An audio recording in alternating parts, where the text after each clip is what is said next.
realistically, the only thing pinning value to music is fear that the government will lock you up or fine you if you share it without permission, which doesn't sit with me right.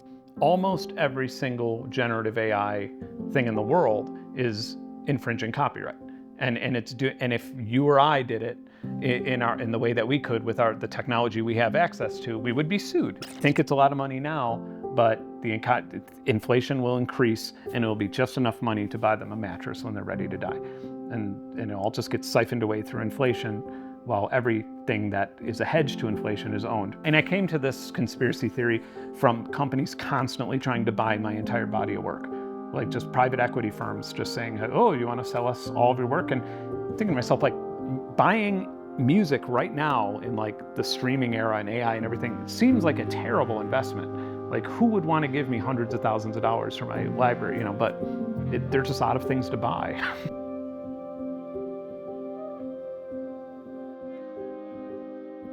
What's your background in music, like an abbreviated version from age 5, I think you said you started, until now? Yeah, age 5, I saw a guitar at the Wisconsin State Fair.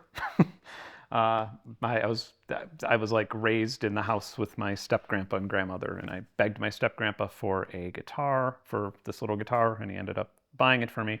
And then I fell in love with it, and I played it all the time, and I got really, really good when I was like 12. I was playing solos and able to play generally anything I heard.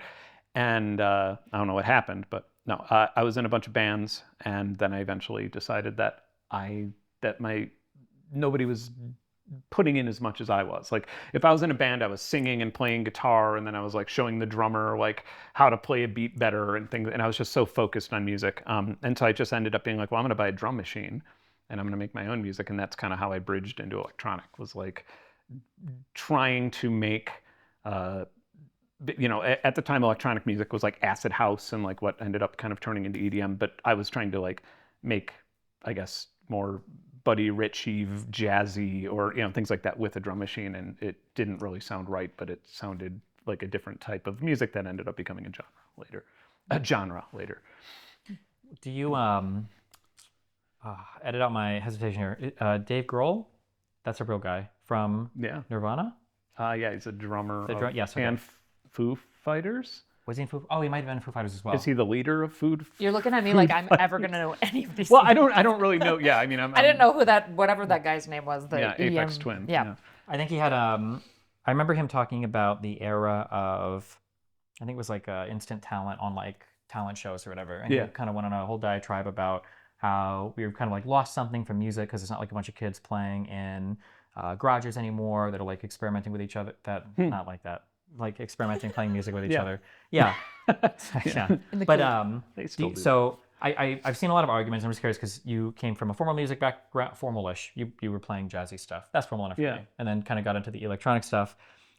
There's so much back and forth between like the state of music, to where some people are like, music has never been more sad than it has been today, and then other people are like, there's a greater availability of anything ever. You're just only listening to what's popular. How do you feel about, I guess, that discussion in general? So like, there's like two sides to this in a big way, where a lot of people are trying to protect their intellectual property, and then I am totally for that, and I understand it, and I understand that like a lot of people need to continue making a living if they're making a living off their work. And I mean, what anybody is watching or listening to right now is intellectual property, and that's how you're going to make money from it, and that's how this is going to pay for itself, hopefully. On the other end, it's an absurd thing. Like saying, like, if I hum a song right now, if I just play something on the piano here, and I just pull a song out of my ass, you legally can't play it in front of an audience. Like that's against the law, which is kind of just insane to say, this is mine and it's worth is however much I say it's worth. And that's what the law recognizes. It's really just like a bandage that just kept getting bigger and snowballing. And now we live in this really confusing world where like we have one of the most popular music genres is based on sampling other people's music, but like it's super illegal to do so without consent, but a lot of people are doing it without consent. There's electronic music genres like jungle, drum and bass, that are like founded on single samples that nobody had permission to resample. Like there's a break called the Amen break, and and it's from it's a piece of music that nobody had permission to sample, and thousands, maybe even tens of thousands of songs have sampled it, like things that have charted in Billboard, and stuff. So but at the base of the whole thing, my a big confusing argument is that realistically the only thing pinning value to music is fear that the government will lock you up or fine you if you share it without permission, which doesn't sit with me right, and it is absurd, and I think that I hope the one good thing about everything that's happening with AI and people not being paid enough royalties, I think that the silver lining to that is that we might actually figure out that compensating an artist or a creator or an interviewer or a writer is better than paying them through their intellectual property, because that's where everybody's taking advantage of it too. That's where you have all these middlemen. So what do you mean by that? So obviously, I'm imagining you'd be not very supportive of like Spotify then in general, or like being paid per view or paid per listen. Yeah. You want people to like, how do you want like an artist instead to make, if I'm a musician, what's like the ideal sense for you of making money?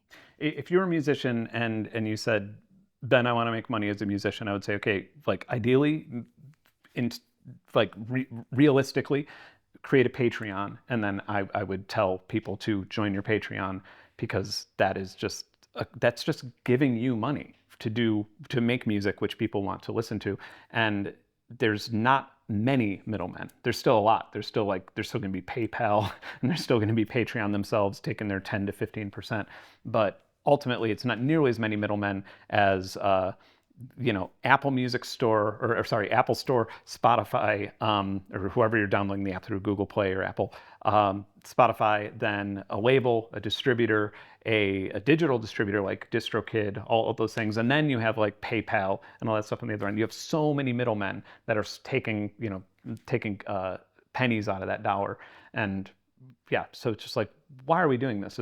That's like the number one solution would just be to support artists directly rather than doing it through their intellectual property. I would much rather have intellectual property be free and people, support artists. So in general, you don't want people to have intellectual property. Like you don't want me to go like do do do and then claim that as like my little Diddy song. In a fantasy world, except not Diddy, because in a fantasy world, I would write an album, or everybody would write an album, and it would go on a site like GitHub and be fully open source, and other people would be able to use it as inspiration or write to it, and just the whole ownership of a melody wouldn't be a thing. Like you would just support an artist who made things that you liked, and you would constantly. Another thing that I really like about, another two issues to sort of quickly bring into this. One of them, Kanye West's Life of Pablo. He releases the album, I think exclusive to Tidal. Then he releases it on Spotify, and then he didn't like something about it, and he changed something, and he just re-uploaded it, or his label re-uploaded it. And that blew my mind, because I was like, he just gave an album a 1.1. Like he just brought it from a 1.0 to a 1.0, or 1.0 to 1.1. And the crazy thing about that is like, why do we still have albums as these like tombstones that like are just these like, we could if we wanted to, but like, why is that the norm? Why, if I make an album, why can't I make a 2.0? Why can't I add songs to it or change ideas and then allow a person to go back to those other iterations if they wanted to? If I deleted a song and they like that song, they could go back. Like we have full capability to do that. The only reason that like you would have to make an album not a living thing would be if you were living in the 1985 when you had to buy a cassette, or when you couldn't download something. So that's the first thing. I'd really love for albums to be living things, because one thing that was happening before I had like a YouTube channel and everything, every time I released an album, I would look at like, what people were saying, and they would say, oh, well, I'm really glad that's awesome that Ben's still making music. I had no idea he was still making music, like as if I became like an HVAC repair person or something. But it was, you always had to like remind people that you were still alive every year or 2 years or 3 years when you're releasing an album. But if you had a living album, you would always be engaged with that, like you are with social media, with other things. And then on the other side of that, well, like I said earlier, like I would much rather just see intellectual property with music and things like that just not be the way that. But this is also like a fantasy world, like so many things. This is also being. I'd also like for universal health care to be available in the United. There's like a bunch of things that would be great, but it's a very complicated transition. Do you think, I guess from a creative perspective, you wouldn't be worried about like the desire to fall into the trap of like endlessly like tweaking songs or something on an album if you had the ability to go back and I guess rework it? I don't think I would. No, I mean I think there's a few things that I would do maybe a little bit differently where I felt like now, with a wiser mind 20 years later, I may have, made a crash cymbal a little bit less harsh in a certain place or something. But I truly, for me personally, I truly think I would be annoyed with those tasks. I would just want to make new music. Yeah. Yeah, because sometimes those like the shitty like mastering, like the whatever of certain eras or like just sort of sounds or songs or whatever are products of the time. And if you were to go back and like clean them up or change them, yeah, it like kind of makes it something a little different. Yeah.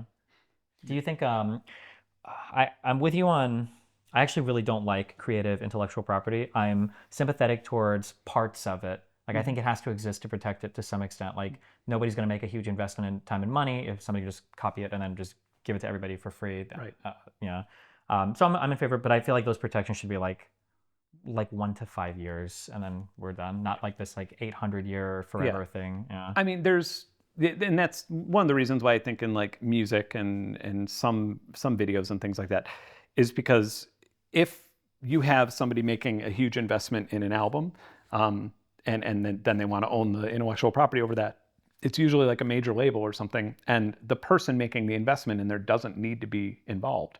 Yeah. Like they don't actually, because you don't really need even somebody like Eminem doesn't need $1 million to make an album, and it's just that investment is what is creating all of the abuse, that is creating all of the problems that you hear about every day. Sure. I feel like music also has this special issue of, I don't know if it's because it's an auditory medium, but in music, like you can play two melodies and they might sound like pretty similar, but like you could, like the context of the melody harmonically or instrumentation or whatever, there's a million different ways that it could sound like completely different. And then you end up in like really goofy worlds sometimes where, was it the Ice Ice Baby song? That was, I think, a big lawsuit. Yeah, and then there was another one. That was sampling. So yeah, that was a sample one, sure. Yeah. With a music license, the way that it works is you have a master and you have a sync. And so master would be like if I were to, let's say I invented the song Happy Birthday and I sung Happy Birthday to you, it would be the melody and the actual like notes in the order that they're played. And then the sync would be me record, or synchronization license. That would be me recording it. And the reason that it was kind of made, I actually don't know this. I would assume that the reason it was made that way is for the label to own the synchronization license because they were paying in the 1950s and 60s all the money it would take to record something and duplicate the albums. And then the master, by law, I can't sell the master to anybody of a song. Like that is by law, I have to own, that's just how copyright works. I can't. This also helps so that you can own performances of like copyright-free music, right? Yeah. So like if I were to perform a Beethoven song, even though I don't have the master license to it, I can own my performance of it basically. Yes. Without owning it. Yeah. And so when you negotiate a license, like for example, if I don't know, if a Colgate ad wanted to license one of my songs, they would negotiate both the master and the sync separately. And so, for example, in classically, Pink Floyd doesn't license songs anywhere, especially to ads, but they don't seem to license. And so in The Departed, they have Comfortably Numb sung by like some weird indie band or something where it's just like, and it's kind of jarring because you're like, the song works with the scene, but not this version of it. I fucking hate that song. And I'm going to be honest, I love really? The Departed. Yeah. And I didn't even realize I was in, it's that when they go to like the Leo and the lady go to Bang, right? I think, it's like the montage of the band. Yeah. Oh, damn, I didn't know that was a cover band, but maybe because I haven't listened comfortably enough. Yeah. The thing on the melody thing, okay, fuck, I used a bad example. There was one, I suck at pop music and culture. Is it Ed Sheeran? That's the real name? Ed Sheeran. Ed Sheeran. Didn't he have a song where somebody was like arguing over like a melody? Maybe. Yes. quite recently. Yeah, she said yeah. So Classic one is Coldplay and Joe Satriani. Flying in a Blue Dream from Joe Yes. Satriani and Coldplay. It was the whatever, Yeah, Vivi yeah. Bobby Okay. Baba Boo Boo. Yeah. That one. I just I bring up the concept, not necessarily the case in particular, but like for some reason, because for music you can tease out the individual parts and then play them in such an isolated way, and Yeah. then somebody go like, oh yeah, that's definitely copyright infringement.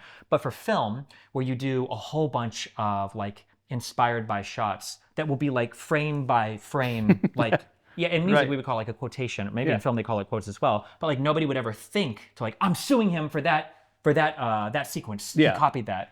But in music, it's like a totally different set of rules, which is very annoying. Yeah, I think. and it's kind of funny too because there's like in jazz, it seems very very different. Like when I've played in like trios or something like that, you often meet the people that you're playing with for the first time at the show, and then you just open up your real book or fake book, which is a whole other copyright thing that too boring to get into. But okay, let's play Autumn Leaves. Okay, let's play Summertime. Okay, Giant Steps. And like these are all, and that's just kind of the norm. It's just kind of cool to play other people's music, and you interpret it in your own ways, and not too many people get sued. And then you have like the Coldplay Joe Satriani thing, where it could easily be argued, like I highly doubt that Coldplay was listening to some '80s Joe. Do you know who Joe Satriani is? He's like Amazing guitar player. yeah, he's but very like hair Not Coldplay. rock, like yeah, like very I can't imagine Coldplay sitting around listening to Joseph, but they probably heard it before, and it's a catchy melody, and it was probably, and so when they were writing that song, it sounded right, and it's like, is that actually going to result? What is that actually going to result in Joe Satriani losing sales? Is anybody going to say, you know what? Fuck that Joe Satriani song. The Coldplay song has the same notes in the consecutive order. I don't even like guitar anymore. Yeah, it's like an nobody's insane doing position. that. It's just an insane argument. It's just complete absurdity when you actually break it down.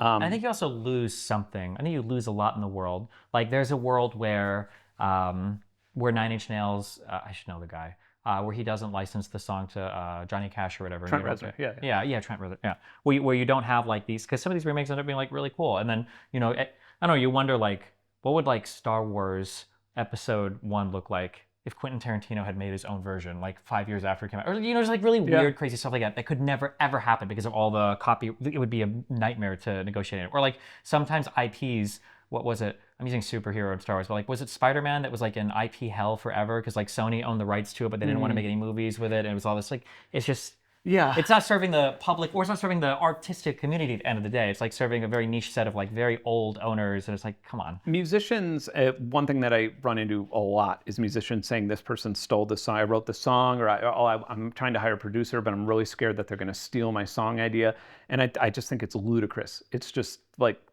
to actually worry about that as if, like, okay, one of my favorite examples when thinking about this type of thing, let's say, okay, we'll play a little game. So we're in a casino together, the three of us, and for some fucking weird reason, I'm bankrolling you. And so I give you each $100, and you bet 50, you both, but what's your favorite number? Or what would you bet on roulette? Favorite number? Pick a number. 420. 32. Okay, 32. So let's just say you pick 20 because they don't have a 420. Okay, you both put money down. Roulette wheel spins. It lands on 2, so you both lose. How upset are you from 1 to 10 that you lost that $50 that I gave you? Not very, because you gave it to me. From 1 to 10, give me a score. 2. 3. Okay. Now, we are a little bit... just to be different, by the way. Now I distract you and I say, oh, hey, look at that waiter, he looks funny. And the wheel spins again, but you didn't put the money down this time, and it lands on your numbers, 32 and 20. How mad are you from 1 to 10 now? Because I missed it. You missed it. Like a 5, probably. I would beat the shit out of whoever bet on my number again and won it instead of me. So you're both more upset when you didn't lose anything. You're more upset when you broke even than you were when you lost money.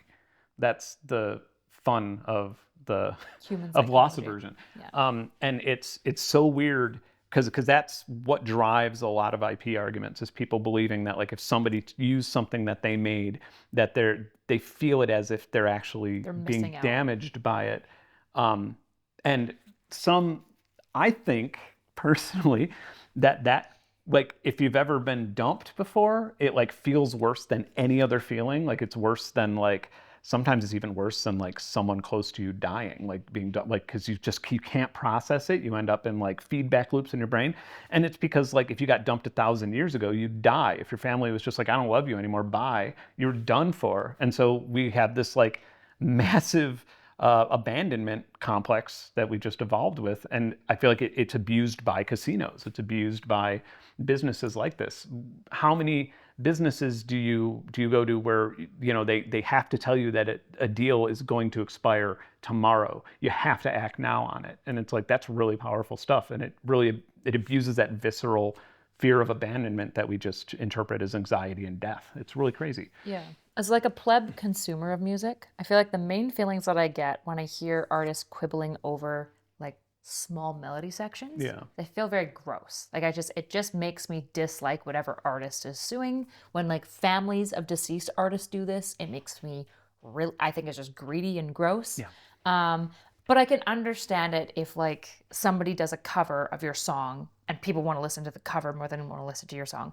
That I could see an argument for, like that is kind of taking away from you. Like now you are kind of getting screwed if this person who covered your song just did a slightly better version of it that people tend to prefer more. Think also about what you're saying there, though. You want to deprive the whole world of something better that could exist because you happen to write it first. I agree that it's like anti-creativity, but I can also understand musicians themselves being frustrated. That's like saying advocate. You don't like the fact your girlfriend dated a guy with a bigger dick than you, and now you're gonna fucking kill her. That's what it sounds like. You're killing her because if you can't, I don't know. That's what it feels like. Here's a good example, or here's a good devil's advocate argument. I years ago, I had a very close friend commit suicide. I wrote music. I tried to like write music that helped my feelings and helped me cope and get past it. And one of those songs was pretty popular. It's called "We Are Alone in a City," and it's instrumental. I actually recorded vocals on it, but I took the vocals out, released it as an instrumental song. And a few years later, someone decided that they wanted to sing over it, that this was the perfect instrumental music for them to sing over. And they asked me if they could license it, and that with like, offering like $100 or something. And I said, no, I really just don't want to. I just, at the time, I probably would say yes to anything now, but then I was just like, no, I don't really want to. And they said, well, I'm going to do it anyway. And so they did anyway. And this person really just had an idea of, it like lined up with gay marriage being made legal. And they just made it into a theme song about gay marriage being legal is a good thing. And it's fucking bad singing. It's just the whole thing, it really makes me nauseated to hear. It's just like the way they turned it into a different thing. Yeah. I mean, it really just sounds like howling over that. Like it's just really not a good piece of music. And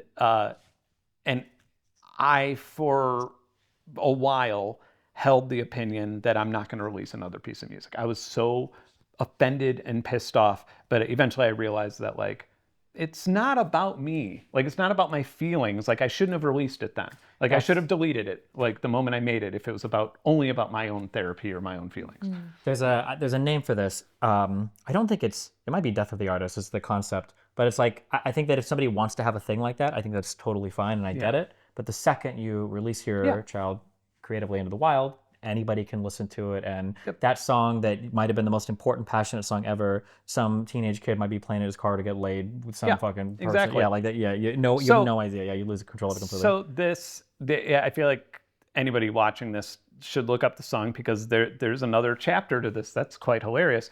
I moved down here. I met a friend of a friend.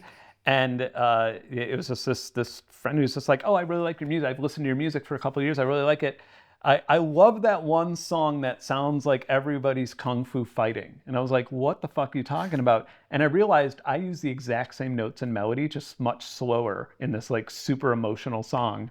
That sounds like, whoa, whoa, whoa, whoa. And it's like the exact same thing. Yeah. And like and so I completely ripped that off accidentally for this like super emotional thing, and then like had a little tantrum because somebody else sang over it.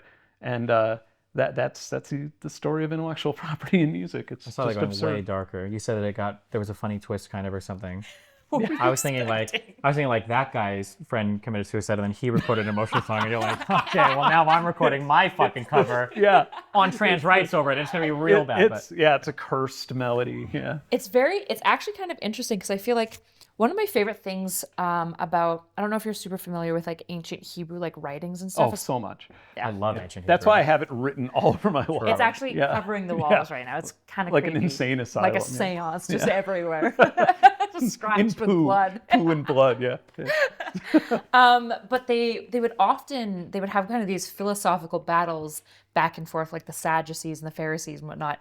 And so they would like constantly quote each other and take scripts from like different parts of like the Talmud and stuff, and they would be writing over top of one another. But like their poetry and their art and their philosophical musings were all quotations of each other, but it was this ever-growing, living kind of dialogue of writing. And it's really cool. Like philosophy kind of does this, or to some degree even like science, like seeing people citing each other and quoting each other and like building and building and building on top of one another, that like I never even pictured would be something that music isn't even able to do because of IP, which is like crit, because it's like if anything should be doing that and like self-referencing itself and growing and being this like living thing.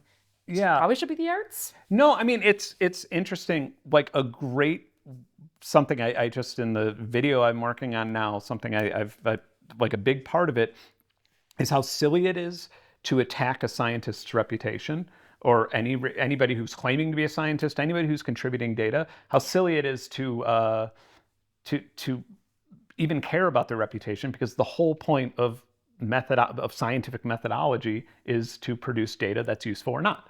And like, other than that, there's literally no other conversation to have. And so like the stuff with like, you always see like Bill Nye, the science guy, being like dragged through mud because he's not a real scientist, even though he's like a published, like, he's a not real like scientist. The most prolific researcher in the world, but like the thing is like there shouldn't really even be a prolific researcher, ideally, where like funding and reputation doesn't matter to get a job. Like ideally, science at its highest, purest form would exist with anonymous paper writers, because the reason we invented scientific method is to reduce human bias. So anonymize the papers so you remove any of the bias on the New England Journal of Medicine should be a board on 4chan.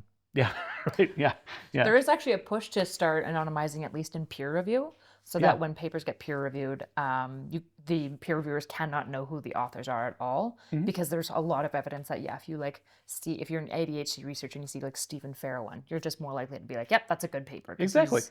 And like there's even like triple blind studies where like the actual doctors looking at the data and stuff don't know which it is. They're just it's just boring writing down results, and you don't have any sort of. Would Taylor Swift perform as well if her music was anonymized and listeners just had to listen to it? I don't really know that much about Taylor Swift outside of like the economic impact of her work. Like other than the fact that like she like increased inflation in Sweden or whatever. But I mean, it is kind of interesting to think about what music would be like if there was no artist name. This is funny too, because I have some albums out that are just white label. Like I just released them as white label, and like there is no artist name. Ages ago, right? When you could still sell vinyl at shows and tour and stuff. And and I have no idea if they did well or not, and I kind of don't care. I feel like that would work well for some genres, but for other ones it would be kind of pointless. Like for anything involving a singer, you're probably always going to know. But for electronic stuff, have you heard of Burial? Yeah. Oh yeah. The story behind that guy, if I remember, was very interesting. So this was back when I think his stuff was considered like dubstep or just two-step or something. I don't remember. Yeah, no, it was. Burial's. I mean, I don't want to say Burial is like the originator of dubstep, but like Burial? It's a Burial. Okay. Yeah. Very, very early dubstep producer, but it was basically a guy. I think we eventually find out like years and years later, he's like some random dude in England or whatever. But this guy, nobody knows who he is, like dumped somewhere on the internet like this album that's just like one of the sickest fucking like early dubstep albums like of all time, and nobody had any fucking idea. Really innovative, really amazing, and to this day, like the music. So like when people make music, they make it in a digital audio workstation like FL Studio or Fruity Loops or Cubase or Pro Tools. Racks and racks. Yeah, of course, a lot right? of people today, of course. So back in the day, I mean, they still have them, but they're just like waveform editors. Like if you take the audio off of this lav mic and look at the waveform, that's how he makes music in those editors. Like he literally like pastes things in, and there is no like timeline or metronome or anything like that. And that's how he got that sound. But like the fact that he just refused to do it the right way is like what earned him the accolade of like inventing an entire genre that now everybody tries to sound like. And yeah, just taking like weird, again though, like a great IP argument. Like he just takes things from other places and then auto tunes it in a certain way and then does that, and it just sounds completely different. And yes, probably if somebody actually went through it with a fine tooth comb, he could be sued. But like nobody's actually losing anything from it. But yeah, Burial's great. Burial. Yeah. Burial. You guys say burial weird. Burial? Burial. What do you say? Burial? Burial. There's a U in there, isn't there? Yeah, but so? Okay. Just figured I would say it, but it's fine. Burial? There's a U in blue, but you don't.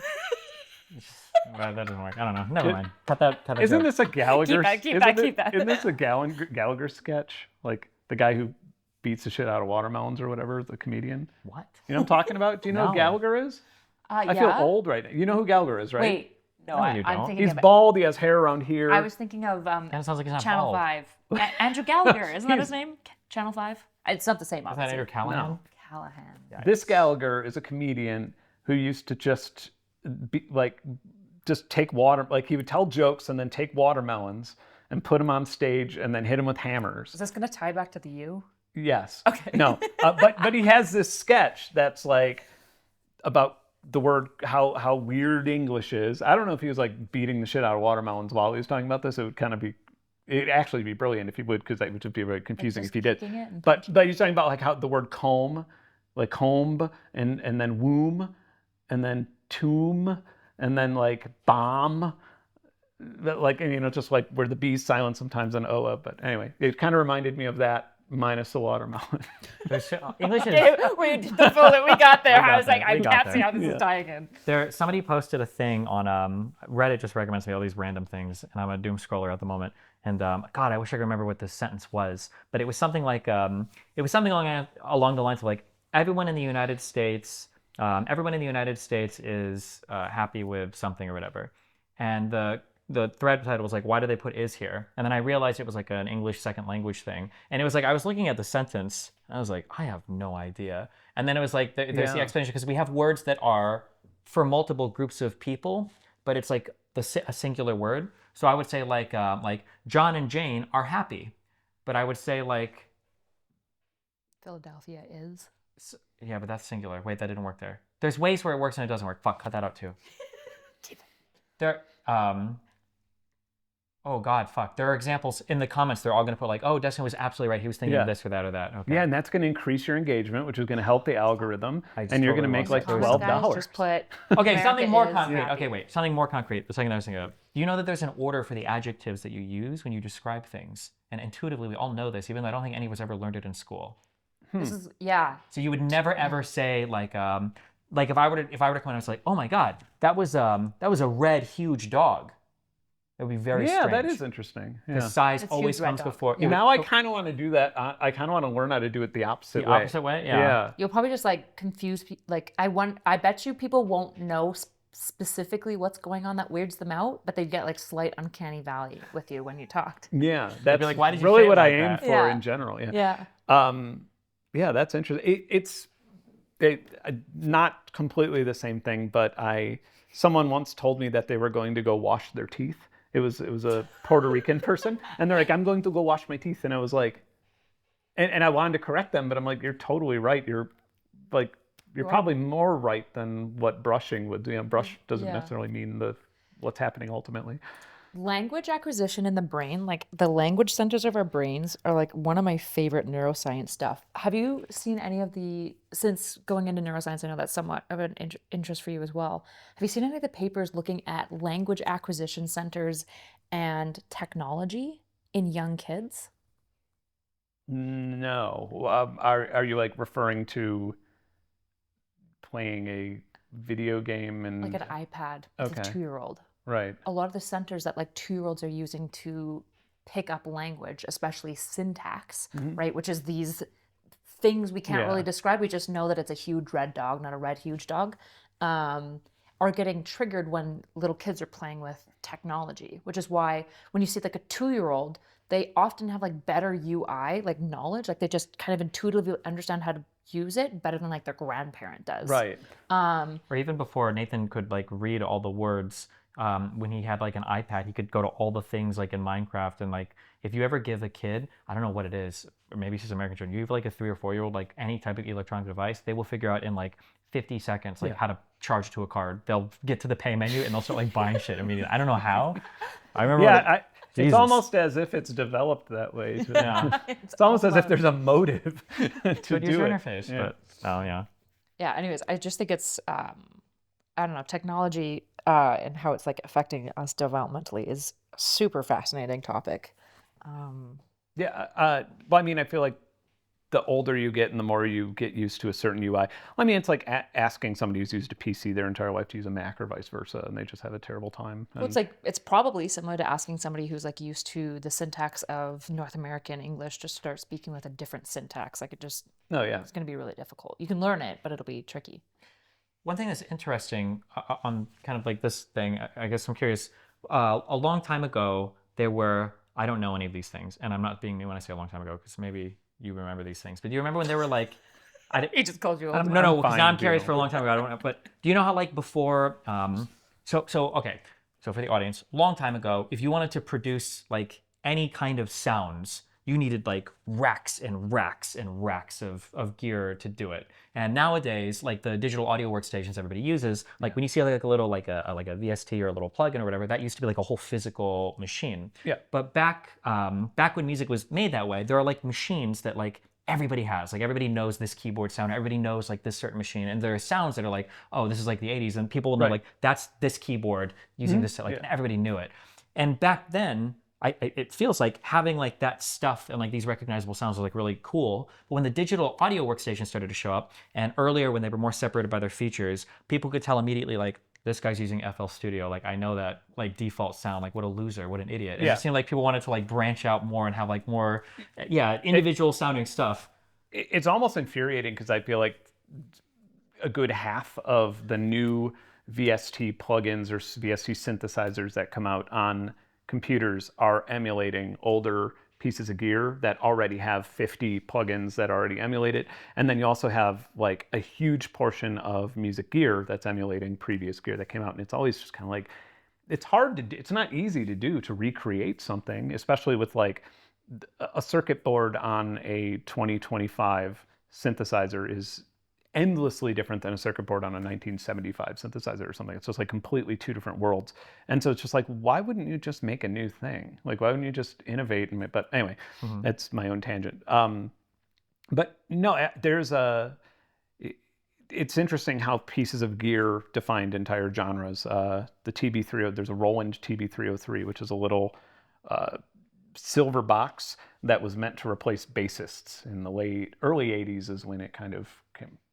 Anyway, so very hard to program. You had to like know music theory to program it adeptly, which like, people were like, I don't want to read notes and then like figure out which note means what. And it's a little analog box, and it didn't really work out that well for that purpose. And then they ended just going into like resale shops and stuff. And then in South Chicago, a couple different people just simultaneously started playing with them. They bought them for a few dollars from, got a hand-me-down from their parents or something, and then mixed it with like Chicago house, and that was like the birth of acid house. Like it's an entire genre just playing, like putting in random sequences into these things, and they have like a really weird sequencer that at the time was supposed to sound like a real bassist to someone, but it ended up just sounding really odd and liquidy and strange. Is there a song that you can think of that's really popular that has like that sound really distinctly? I can't even picture what this sounds like. Like what would be like the most popular acid house song? Josh Wink's "Are You There" is like a classic one. But if you just search like TB303, TB-303, like you'll find endless. And it's an entire. There's still songs today. Oh, okay. Luke Vibert, "I Love Acid" is a great example, and you could hear it in there. But yeah, I mean, that's the TR-808's another one. That's another old Roland box that like defined a lot of hip hop. Like it's just sort of, it's still used all the time. Not the actual old unit, but like the samples from it and stuff. Do you have any strong opinions about, especially like sequencing drums? I guess funnily enough, that was what you were saying you try to do. Yeah. Do you, like there's a lot of like math rocky, really good guitar players on YouTube, and they never, for some reason, nobody can play drums, I guess, so they all end up like sequencing drums. Do you have like strong opinions about any of that? So like when I first started, my first drum machine was a DR660. And the drummers that I loved were like Buddy Rich and like these like crazy jazz drummers. And in my brain at the time, I was like, I bet this drum machine could play crazier solos than Buddy Rich can. And so I was step programming that. Like you basically, you could go down to like the 32nd and 64th and 128th notes. And you could step program those things, but it doesn't sound right. It doesn't sound like a real, but just as a thing, I don't think I would feel safe being near you and within like 5 miles of any jazz department with you saying like I could program Buddy Rich into a machine. I feel like percussion would kill you for saying that. But Why? Because jazz people will say this, and I mean it's true to some extent. Jazz is a lot about like feel, and it's not necessarily like strict time and strict rhythm. Although they do play in time and in rhythm, but like a guy will say some shit like that machine will never play in the pocket or whatever. Like this guy can't like there's like a lot of like here. yeah. Out of the few things that I've watched, just to not have any bias, it was you tricking him with wine that was juice. It was real wine. No, didn't you give him juice? And you're like, no, that's literally juice. That's why you like it. No, it was wine. It was just basically juice wine. Oh, okay. It was 5% wine. Ooh, who's tricked now? Yikes. Yeah, wow. The tables have turned. Sounds like you should have echolocated that alcohol. Yeah. Yeah. Good one. Thanks. Okay, what were we talking about? Echolocation from the makes. Oh. It was important. Music. Something about music. You guys were saying words The Roland things. that I didn't understand. Yeah, the Roland things. Oh, I was just remarking that it was very funny. It would be very funny to walk into a jazz bar and be like, oh, I recreated Buddy Rich on like this drum machine. Yeah. You would get. I think jazz has in the last like since jazz's death, which people refer to it as like just because it stopped being popular. Now it got more popular, but now it's like lo-fi jazz, which isn't really. I don't want to be like a gatekeeper of like it's all fine, but it's just not like jazz standards. It's just a little different. Jazz is like, imagine being an elitist and then because you just want to hear somebody play a fucking real book all day. Okay. Well, I really can't stand, and this is like a problem on YouTube as well, like the sort of elitist white guy explaining like how complex jazz is to people, like because jazz is really. It's really just doing what you want and how you do. It's not really all that complicated.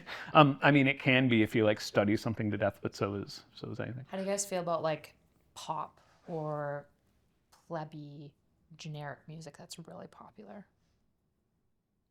Like, do you have negative feelings toward it as like music people? I'm not that familiar with most of like the pop songs that come up, but some like that, Dua Lipa. You wouldn't know Dua Lipa. No, I wouldn't. Yeah, I'm. This is like the first time I have a blank. Nothing. I was gonna mention some artists that like I actually like their songs, but now I can't remember their names. But Blinding Lights, something. Kanye West. That like it was song? a really big song. Oh no, The Weeknd. The Weeknders. The Weeknd. The Weeknd. Yeah. Okay. Yeah, that's a good song. That's in my head quite often. I'm a fan of Kanye. Wow, cool moves. Squeaking in. Yeah, sorry. I'm a fan of Kanye. Not politically or anything, but I'm a fan of what he's contributed. What I like about Kanye is that he really is kind of like the modern curator. Like he really actually does put a lot of work into curating an album through a bunch of different people, which is like a pretty cool concept. Like it's not something I would have thought of to do. But So like whenever I talk to like music students, I feel like there's two types. There's like the chill music student who's like, yeah, jazz is like really cool and I really appreciate it, but I also like get why like a lot of people don't really care that much about jazz. And then there's like the other music students that are like, jazz is everything. yeah. I think this happens to everybody that studies any art form. You get like cool people who, like if you study film, if you study music, like it should just open up your appreciation for things, I think. But when people use it like as a way to be like very snooty or look down on other people, I think it's kind of cringe. I also think like I'm not gonna lie, there's just a lot of jazz. Some jazz is really good, and then some jazz sounds like butt. Like it just sounds But like you're ass. describing every genre of music, you know? Yeah, I know, but then Like- there's so much jazz that sounds like ass, and then I'll listen to music students talk about it, and they're like, "Oh my gosh, it's so good," and I'm like, "Yeah, it sounds terrible. Like it just sounds." One other ter- issue, too, I'm is sure that, it's like- complex and incredible. It also sounds like trash. So in the late 1800s, France is like going through its impressionist movement with Debussy and Ravel, who I'm definitely not pronouncing right, never could. Satie, all these, and like the chords are like, you know, seventh chords, ninth chords, 11th chords. Things are starting to get pretty. The shapes are starting to get pretty complex in what we would describe now. And then all of a sudden, out of New Orleans, where more than half the population spoke French at the time due to the massive amount of French immigration happening there, we have this weird new music where maybe instead of bowing the double bass, we're plucking it. And we have, but pretty much all the same instruments. And we have these seventh chords and ninth chords and 11th chord, you know, all these weird, and there's a little bit more rhythm in it now, which one might say could be part of Haitian immigration and Vodou rhythms and things like that. And now it's this new type of music called jazz that immediately gets made illegal in a lot of parts of the country. And we were talking about this earlier, the song Summertime. It was played by Gershwin in Carnegie Hall, and it was like the modern best classical music thing at the time. And Louis Armstrong could only perform it in brothels because it was illegal to play jazz. And it became very clear that the music was almost identical, except black people played jazz and white people played classical music, and that they're really, in my opinion, like modern classical music is just jazz. It just evolved in that direction. Classical music always evolved in some direction, and it evolved in that one.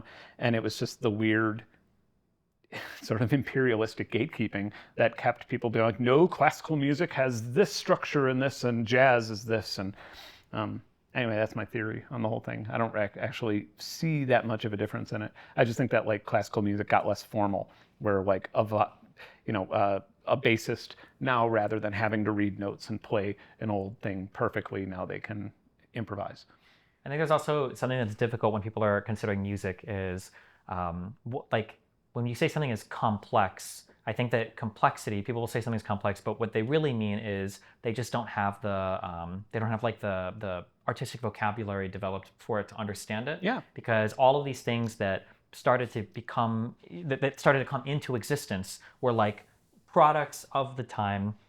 Assuming we're talking about like the stuff that would be popularly played and would appear, maybe not necessarily stuff that is like requested or commissioned by kings or queens, although even that is like music at the time, that people at the time would hear this because it's like the natural evolution of basically what came exactly before it. And I think that this actually maps onto probably almost everything artistically, to where I wish you could do this. Obviously it's impossible to suck people out from the past, but like if you were to take somebody from at the earliest parts of silent film, and you were to show them sequences like in a Transformers movie, I'm not even sure if they would know what they're seeing. Of course. And there are so many things that we take for granted, like the fact that a camera can move during a shot, right, or the fact that a camera could be in the sky, or that it might not even be real, that nothing is real about this, but all of us, we see it and we immediately understand exactly what's on the camera. We know exactly, because we're conditioned to hear the sound effects, and we know that what we expect. And so we'll watch a movie that like stuff like the Transformers, and maybe film, buffs or people will get mad at me saying this, but stuff like the Transformers is incredibly visually complicated material, insanely complicated. But like we treat it as like basic like loser stuff that's actually not like even advanced film, but the vocabulary is just such a development as you consume so much media. Yeah. I had this moment in my life when I was I went to a theater when I was a theater. It's not like I'm an old man. I went to see a movie, Terminator 2, when I was like 12 or something like that, and I got to see, like, without knowing what to expect, I got to see the T1000 or whatever the T2000 walk through the bars, and it was like the first time I've ever seen 3D animation, and I didn't know what 3D animation was. I didn't understand, and like I remember the whole audience, like I clearly remember the whole audience being like, oh, like what? And it was actual magic. Like it was that, it's kind of interesting. But so you imagine showing somebody or whatever playing Skrillex for like somebody in 1950, they'd just be like, what's happening? I don't get it. Yeah. But yeah, the same thing. The funny thing about harmony is like, well, not funny, the amazing thing, and probably the reason I'm a musician in the first place is because, and since we were talking about language syntax and English and stuff, you have to quantify things in language. Like you have to say, I'm upset because of my past, or I'm upset with this thing that happened, or I'm sad, or I'm depressed. And you have to quantify, you have to like slide your emotions into these little slots. And to me, it feels like music just goes around it. Like you don't have to quantify anything. But the thing you lose there is that I can't tell you, I can't tell you a story. I can't play a song and tell you that I went to a grocery store yesterday and bought yogurt, but I can tell you how I felt when I was at the grocery store, and I can't tell you that perfectly in English. And it's like this alternate thing that I think to me might be a little bit more powerful. And to me, what makes an expert musician is to be able to speak that. And so like if you're a baby at a piano, the only thing you can really say is I'm excited or I'm not excited. Just wah, or not. And then like, maybe later you could be like happy, silly, sad, slow. And then, and eventually you could describe despair. You could describe feeling alone or feeling crowded or, all these things. And that's really what's so beautiful about music. Like that's what makes it magical to me. Do you think that there's a certain level of like, because one thing, like you're talking about like the evolution of the vocabulary of music, which I think is a really interesting way of analogizing it. Have you ever rock climbed before or anything like that, or watched rock climbers? Sure. It's interesting to watch a sport, like if you watch free solo and then you start climbing and then you watch free solo again, you're like, this changes everything. Like I already thought it was impressive, and now that I'm climbing, I know how impressive this is. Do you think that when you're talking about this evolution of vocabulary, because I'm kind of two minds with music, where music is really unique in that kind of, in a lot of ways, everyone can tap into it. It's a really universally emergent thing. But also there's a lot of music that I wonder, maybe part of why I'm like, jazz sounds like trash is because I have like a super low, like I have a pleb ear when it comes to this stuff. Do you know what I'm saying? Like, do you know which one it is? Do you lean towards one of these things? I mean, I would never describe it as a pleb ear. I mean, maybe when I was like younger, it would be, well, I don't think people were using the word pleb back then. So it would be like a stupid ear, a gay ear, Not very hip. Yeah, something you'd say in the 90s, yeah. I mean, I toured with Dillinger Escape Plan, for example. If you're familiar with them, that's math rock. Like they're kind of the kings of like math rock. Like the most complicated metal that you can make is Dillinger Escape Plan. And I was very not familiar with that type of music when I started touring with them. And I remember it was like a big deal to be brought on their tour. They mentioned my name on like Headbangers Ball on MTV and stuff. And I was like, oh, this is a big deal. And I listened to some of their music and I was like, the crowd is going to tear my head off and eat it. Like the crowd was very open-minded, but I couldn't process all of their music. And by the end of the tour, every single show, in the beginning of it, I was like on the tour bus when they played because it was just like kind of too much sensory overload. At the end of it, every single show, I was up in the rafters on the stage watching them after I played because it was like mind-blowing how good they were. And to this day, I think it's the best like live rock show I've ever seen in my life, like that they played. It just took that time to get used to it, which brings us a little bit back to like this playlistification and Spotify and like algorithmic way that we listen to music now, where maybe the reason why people have such a pleb ear with certain things is because they're not forced to give something a chance. They just sort of, they don't like it, they go to the next one. They treat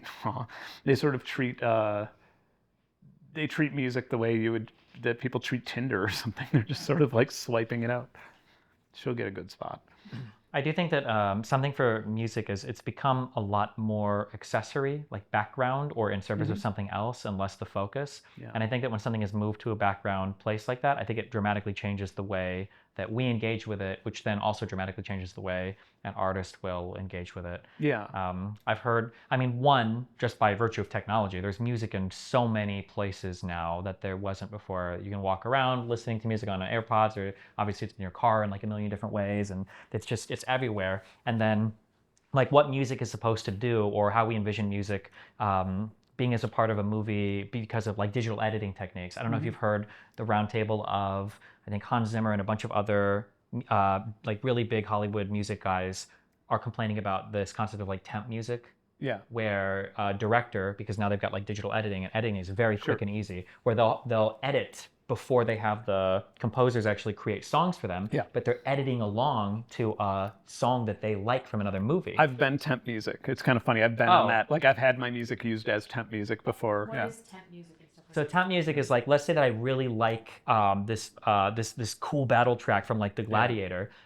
When you're cutting, when you're editing film, right? The going from one camera to the next or one shot to the next, there's like a rhythm that you develop, and it's working like really well with this music, and a shot might line up really well, or you're building well. And what happens is once you've edited this thing and the director likes it now, and he's like, this is good, and I like this, then you go to your composer and you go, I want you to make music to this. Yeah.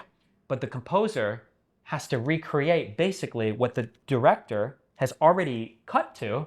And now what the composer gives the director something that was not what the director kind of was listening to as he was working on this edit from the temp music he was listening to, it's like impossible to work with. So there's a lot of like soundtracks where if you listen to them, these songs are like almost mirror copies of songs from like action movies 10, 15 years earlier, because the director was cutting to those soundtracks because he liked them so much. I have always wondered how they go back and forth with movies. Like how do they film a scene and put it to music? Like do they make the scene and then give it to the composer, or does the composer make the music and then they build the scene? Classically, the way that it's supposed to work. Wait.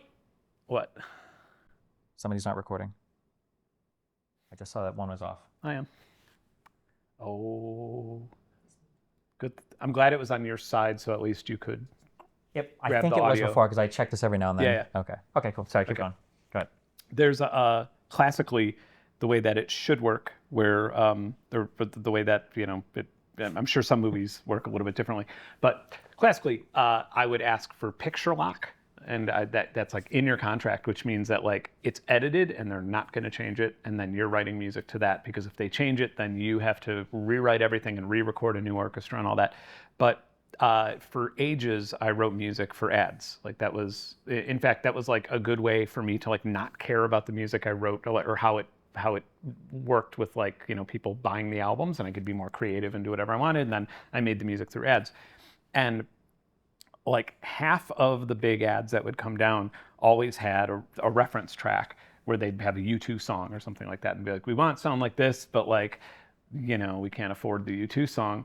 And so, they wouldn't say it, but what they were saying is get it as close to the song as possible without getting us sued. Like that's basically what we want. But really what they would be doing is they would be buying an option, by paying a composer $2,000 to buy an option, just to add to, basically because U2 would want $100,000, and they'd say, well, we have this other song that sounds just like it, and that's our other option, so how about 50,000? And they would like do it, and that's like the way they would do the negotiation. And it got to the point where I got so used to that, where like sometimes I'd get an ad and I'd be like, do you have a ref? Like I just refer to it as a ref. I'd be like, do they have a ref? Can we get a ref? Because it was so much easier for me to hear something and be like, oh, that's what they want? Cool, got it, done. I'm gonna finish this in an hour, rather than like thinking like, how, for this dumb MasterCard commercial, what kind of music should be in the car? But so it was much easier that way. But yeah, I guess this always circles back to how absurd IP is, isn't it? When it comes to music, like it's just like all of that just for this like dumb system. But I think going back to the plug ear thing, I think it's okay. The problem is like people make it seem like they're like better people because they have developed some other type of taste. But I think that like you can have like a bad ear for a thing or a bad eye for a thing. There's, I think, fundamentally two different like universes you can talk when you talk about art. You can talk about whether or not you like it or you don't like it, and that is a wholly subjective, your personal feelings on it. And then you can speak to the artistry of like the technical aspect of it, right? Yeah. Like, was this written appropriately for a French horn, or is this like way out of range, or was this like a good way to utilize it? Like, and you could talk about this with respect to common practice or sonic characteristics or whatever. But at the end of the day, whether you like or dislike something, we were talking earlier about like that not remastering, but like having a 1.1 version of an album. Yeah. There are albums. My girlfriend actually talked to me about this recently too. There was some mathy rock band that she listens to where they remastered an album. There are some of these albums, some of these older math rocky bands that I listen to, and they're dog shit recorded albums. They're so bad. The like the snare is clipping hard like on all the hits, and it just sounds like fucking trash. But it's a vibe. Yeah. And when you get that re-recorded and then it's played again and it's like way cleaner, like the music is good, but it's different. But like from a mastery perspective, maybe technically, like everything is technically more correct with how it was recorded, but from like a personal enjoyment, like I like this stuff. I have memories associated with it. Yeah. It hit better at the time. Yeah. That's why it's kind of, one thing I do know about Taylor Swift is that she's recorded her own stuff to own her own master sync license. And yeah, and I'm surprised that worked out as well as it did. Like, I'm surprised people weren't like, nah, the old one, the new one doesn't really. I mean, maybe. Do you know the story though behind her whole remastering? Because I think that's a really big. I mean, I understand like why she's doing it, so she could own it, because she's been in that battle for so long. I might, or like whatever. I can't decide for her. She could do whatever she wants. I would say that like if it were me, I might just be more concerned with making new music. I'd just be like, yeah, that sucks and it's terrible, but like I can also make money off my new music, because if I were Taylor Swift. Yeah. But there's like a whole lore. My friend is like a huge T Swifter. She like walked me through this whole thing, but it's like they were doing a bunch of stuff with her music that she was like genuinely like not okay with, which is part of why I think she remastered it for like old stuff. I don't remember all the like lore in detail though, but yeah, it's kind of an interesting story if you ever want. That's story. What do you think about? So I'm curious because I feel strongly about all the IP stuff that I've said. That if you release into the world, it's whatever. Like it's not yours anymore. But I try to test that. I think about like what are scenarios where like how would I feel? So obviously I'm like Donald Trump's #1 hater. I'm trying to think like how would I feel if there like is a political person, Hitler comes back to life and Hitler's doing a rally and he's like, Destiny made this one of these tracks or whatever, and it's a banger, and we're gonna fucking march and talk about how much we hate Jews. Yeah. Like I would look at that and be like, fuck, this feels bad. Do you think there's any scenario where like somebody's using your music in such a way where you're like, fuck no, fuck not this time? There was do you remember when Trump got COVID and then like had that weird video where the helicopter dropped him off and then flew away, and he like walked up to the White House and like looked at the camera? Do you remember that like, weird like propaganda thing where like, do you not remember this? I'm so surprised. You're not talking about where RGB died, right? No, like, so Trump got COVID. Okay, I remember that. Yeah, okay, and then he got out of the hospital, and then the helicopter flew him back to the White House, and there's this video of the helicopter, and it's like this huge like, I don't know. I mean, it sounds like a Hans Zimmer score or something. It's like this massive orchestral score. It's like very dramatic and ridiculous. And then he like, you could tell he's coughing while he's like walking slowly back to the white light, but he's like trying to look strong, but he's like, oh God. And like, he literally looks like he's having a, like he's not, he looks like he's super sick. And, but I looked up I did a content ID on that song, because I was like, and it comes from somebody who's put their music on a library somewhere, in a music library, and that his campaign probably paid like $100 or $50 to like do it. And then I saw that person on Facebook being like, I can't control where my music gets put. I'm really sorry, guys. Because, people were like, hey, that's your song. That's I don't know what I would do. I would probably just bitch about it on Threads or something, or on Blue Sky. I would probably just complain about it and say that I don't endorse Donald Trump. It sucks because I'm thinking like, especially if you're making something that is like with vocals and then it's like explicitly political. Say that you create like the gayest, friendly, LGBT whatever song ever, and like Marjorie Taylor Greene is like, blaring this at her next rally while they're talking about getting rid of it feels like it would be bad. It would feel bad, but I guess at the end of the day, I do wonder what the so this gets kind of fucky with AI, like because you can just clone somebody's voice, right? And you could just be like, oh, and then you could sing a song in somebody else's voice. So like now we're in a place where the Trump campaign could make a song ode to Donald Trump's brilliance sung by Taylor Swift.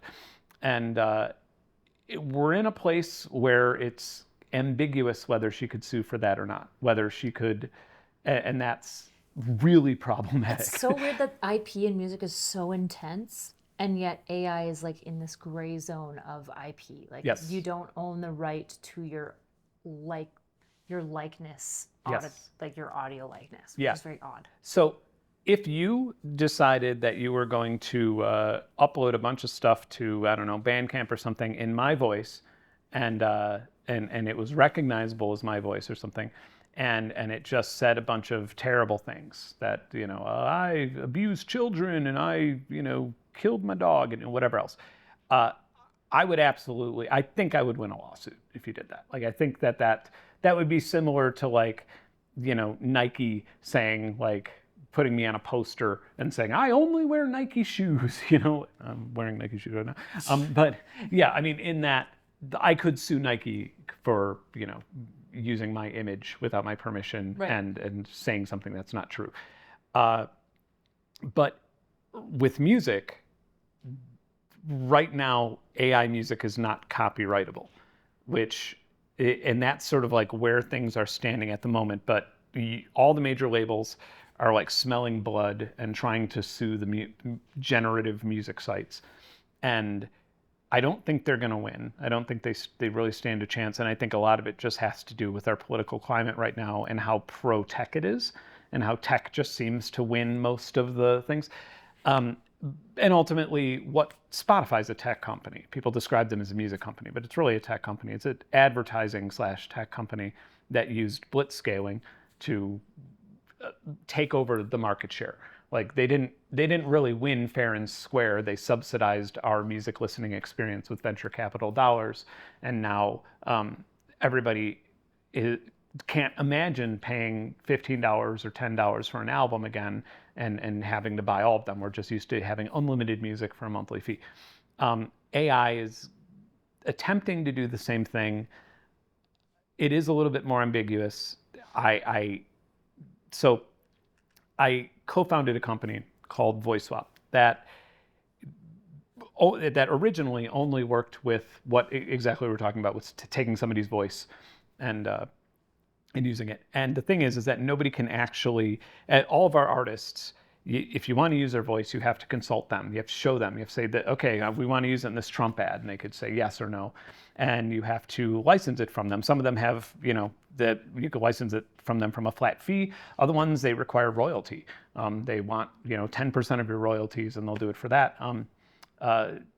And ultimately, another thing that makes things even more confusing, but every AI debate is about this thing that a lot of people don't understand, is that there's two layers with generative music or generative voice. So for example, when we listen to music, well, maybe somebody who's not a musician doesn't realize this, every time you hear a crash cymbal, you're hearing a kick drum as well.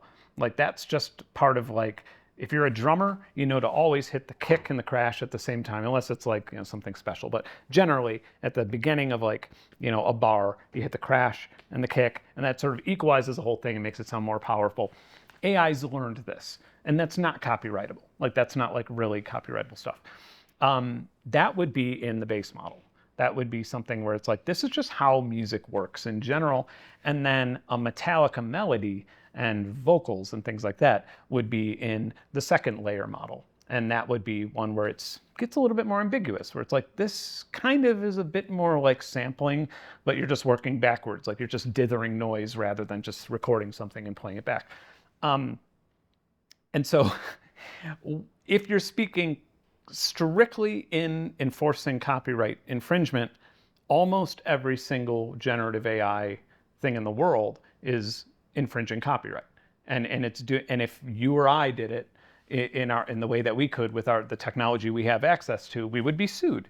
If I took Mickey Mouse and just painted something over Mickey's face, Disney would sue me for doing it if I made any money off of it. Not Mickey though, right? Didn't he finally fall out of copyright like last year?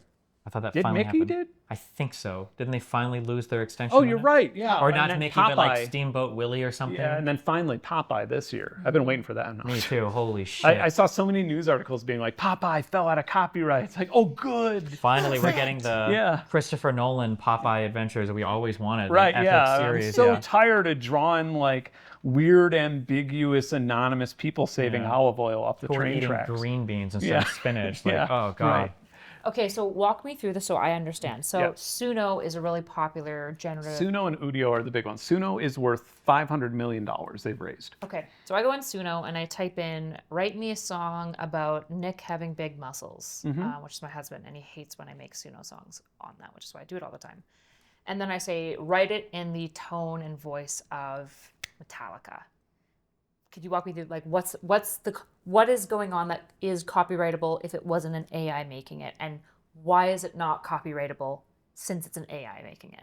So if you sample music, or if you take any recorded music and repurpose it without permission, it's copyright infringement. That's what the Copyright Office says, whether or not we agree with that being the case. Having a computer do it, having a computer study a bunch of stuff, and then remake it. Because who's stealing it? Well, we know who's profiting from it. Like, Right. we know who's trying to profit from it.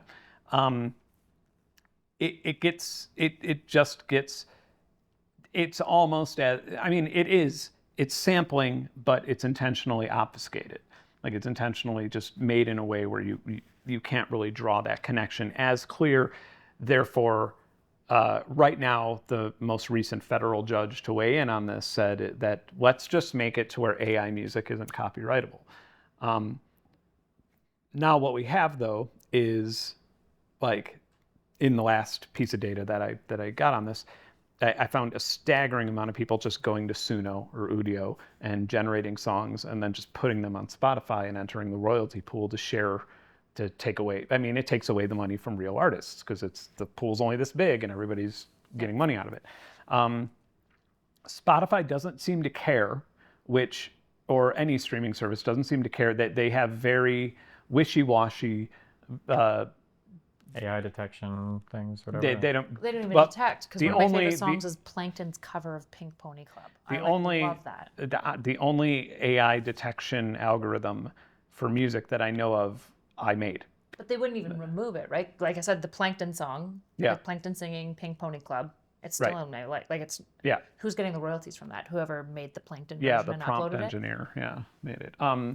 Which you would think that a streaming service would have no interest in paying royalties on music that's not copyrightable, like, because they don't have to. So my mission currently with this, being very involved in it, is I've made an algorithm that can detect AI music, and it sounds way more complicated than it is. Basically, all of this stuff was scanned off of places like Spotify, YouTube, stuff like that, using compression algorithms. And when you compress music for YouTube or Spotify, 90% of it's gone from the original CD or from the original recording. That's just how, and it's magical the way that psychoacoustic file compression works. However, you could detect these things. You could detect the methods on how they're compressing this in the data set. It's reflected because it's data in, data out. And so far, with 100% accuracy, you can tell if something has been scraped from a compressed source or not. And nobody's scraping from uncompressed sources because they're not buying the music off of people. They're not paying them, so they're not getting the masters. So far, this is pretty infallible. This is pretty good. If I'm understanding, sorry, quickly, to reiterate, your AI is able to basically tell that somebody has compressed a file. So they basically downloaded a file of music and Yeah. then given it to their machine to train on, Yeah. and then crapped out some music, and your AI is able to basically read and go, this is trained off of compressed music originally. Is that what it's reading for? If you sent me two country songs, one that you recorded yourself and you just sent me the file that you rendered from your recording software, a WAV file, whatever, and then you sent me a WAV file that was an uncompressed file that you generated on Suno, I would be able to tell which one was made by you and which one was made by Suno. What is it finding? Oh, that's so clever. Wait, let me take a stab at this. You can tell me if I'm correct or not, Yeah, okay? yeah. So when you're, there's a multitude of ways of compressing music. So in real life, you have like these pressure waves, and then there are ways that, what is it, like the Nyquist sampling theorem you can do. But even past like these complicated ways of sampling things, a really easy way, you have like MP3s, right? The easy way that an MP3 works is not only are they doing the compression algorithms to take analog waveform and estimate and all that, they're also chopping off some frequencies. So like a really aggressive MP3 setting might chop off like every frequency over like 16 kilohertz.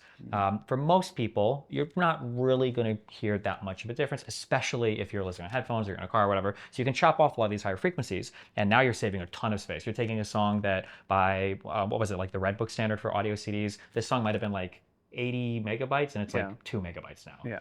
However, when computers and AI are listening to things, they're not listening like humans. When we hear things, our imaginations fill in stuff, or we just don't care about it or whatever. The computer's listening is like, okay, real music starts at 16 so there's kilohertz. no chopped. Yeah. Basically, yeah. So but it's not just that there's no chop, because technically, in an uncompressed or compressed thing, like there could be chopped stuff in real life music because you record something real and then you compress it. But in AI is literally their whole musical vocabulary might just be in certain ranges. It has no idea that it's And even being chopped. Yeah, It doesn't and so know these other. it seems like when stuff. people are trying to make AI music detectors or something like that, anybody who's taken a stab at it, they've been like, well, what can we find that the AI does? And I was, at some point, I just got the epiphany where it's just like, why don't we see what's not there? Wait, hold on. What, isn't you saying this really not? Shouldn't you not say this? Shouldn't this be like a closed? If I wanted to make money from it, but I don't. Well, because now let's say I wanted to go fuck around with AI music, I would just do like FLAC or ALAC or whatever uncompressed. Yeah, so I would just start here's training what on here's uncompressed what I would datasets. love to happen. Suno, if you're watching this, you know my secret recipe. What I want you to do is go get the original masters from artists. You might have to fucking pay them and get their consent to do it, but go do that and then start your little business from there.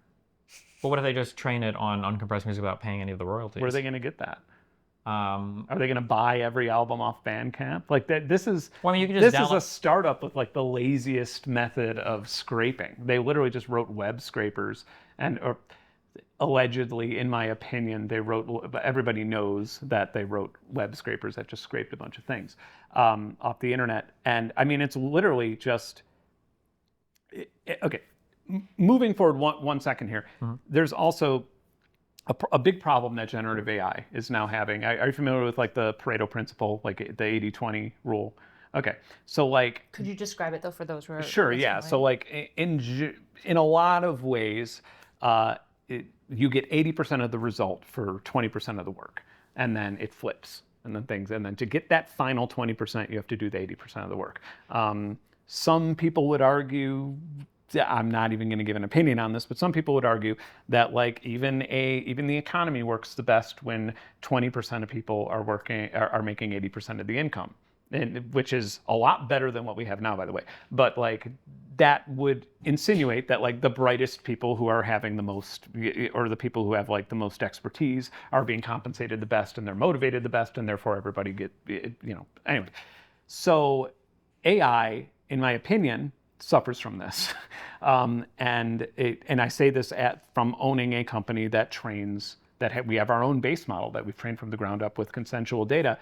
And the way that we've been able to get past that 80% is by working with the artists themselves, because that's really what gets you to that perfection, to where like if you wanted to actually use Imogen Heap, for example, we trained a model for her.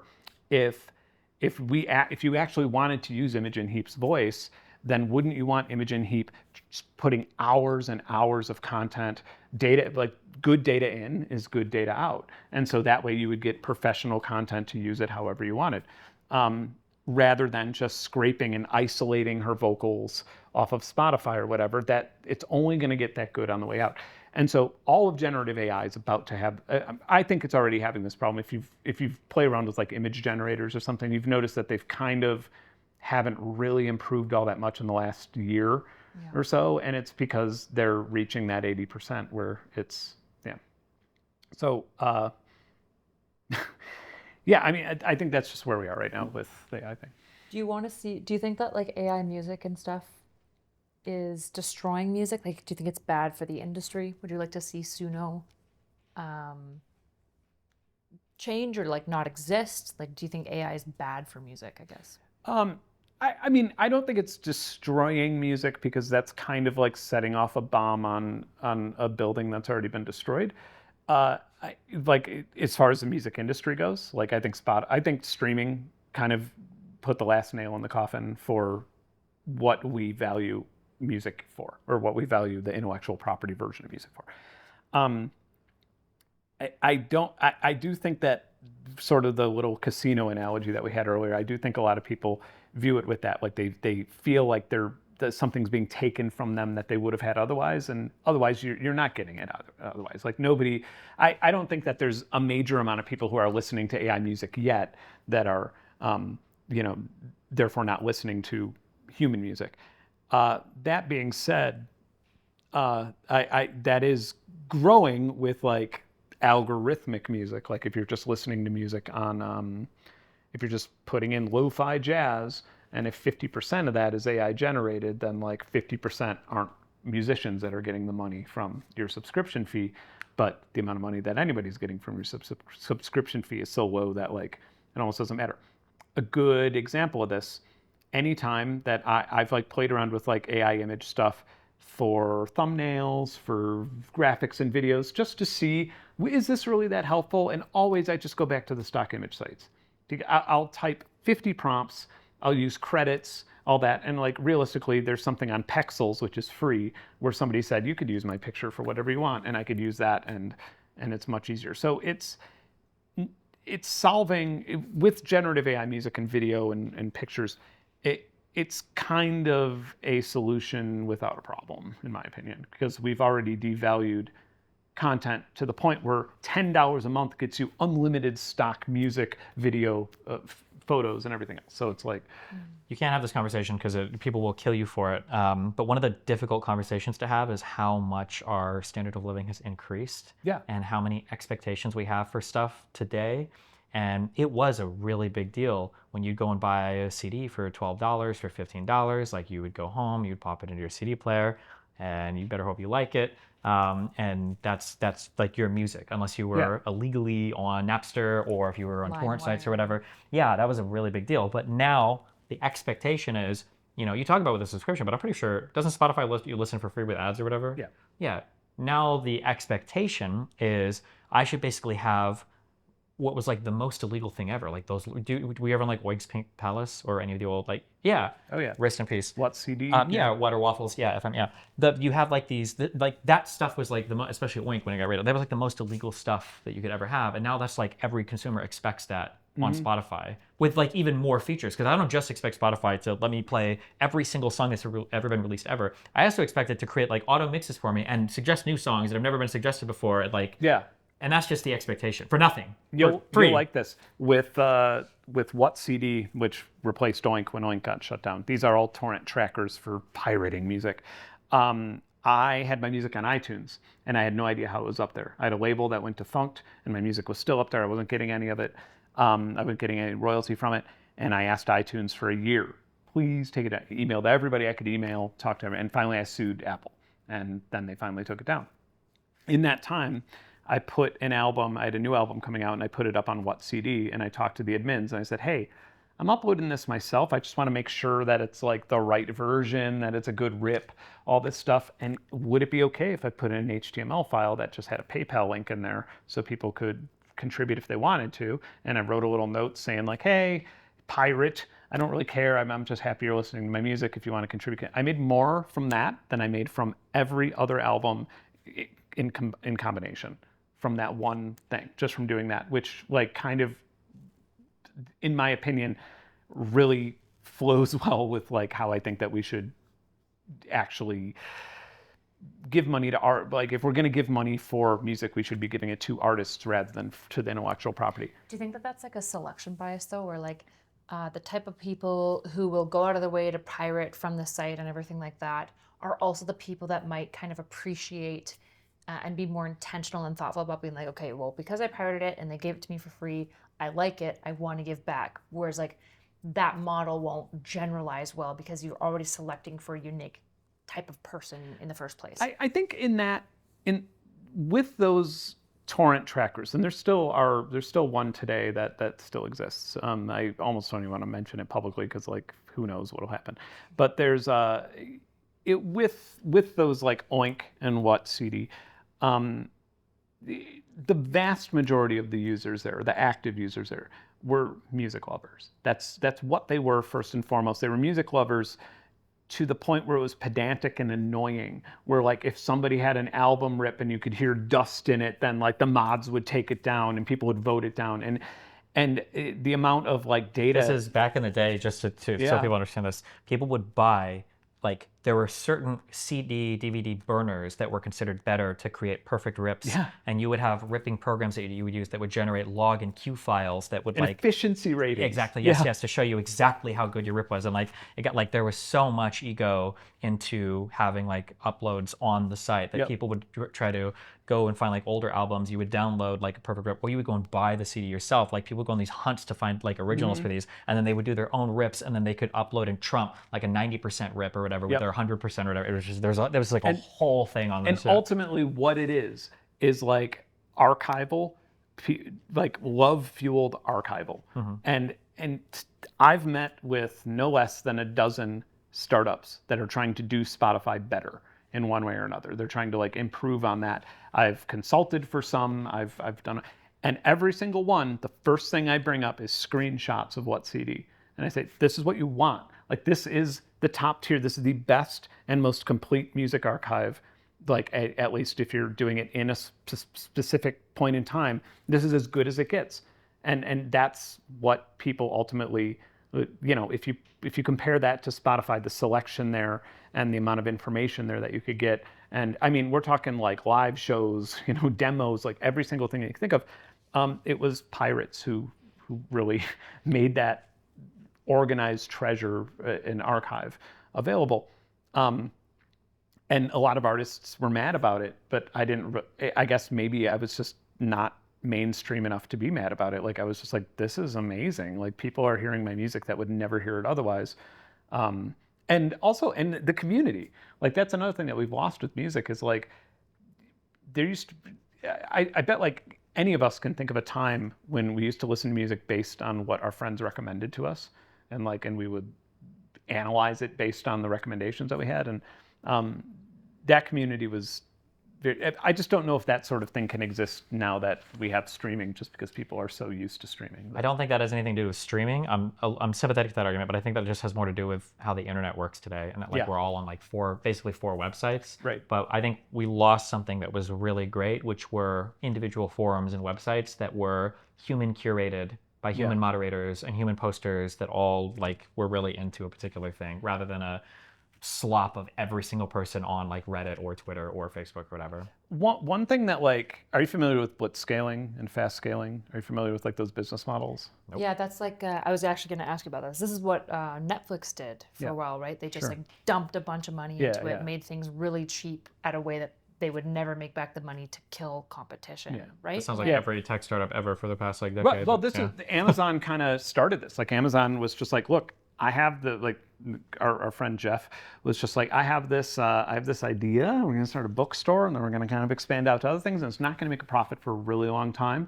But if we just keep growing and put every single thing into growth, eventually nobody will be able to compete with us. And they used a lot of tactics such as Amazon Prime, where which uses loss aversion. Because guess what? If you're paying a yearly fee to get free shipping, free 2-day ship, now it's not 2 days anymore, but if you're paying that much for that, then you feel like you're losing something if you shop somewhere else because you're paying for this one already. So you're more likely to even if you're spending more money on Amazon Prime, you're paying for the Amazon. So you get locked in this like weird walled garden that you can't get out of. But it didn't take long for Amazon to like completely outpace Walmart. And Walmart at the time was like the big, like the worst company in the world, the biggest one.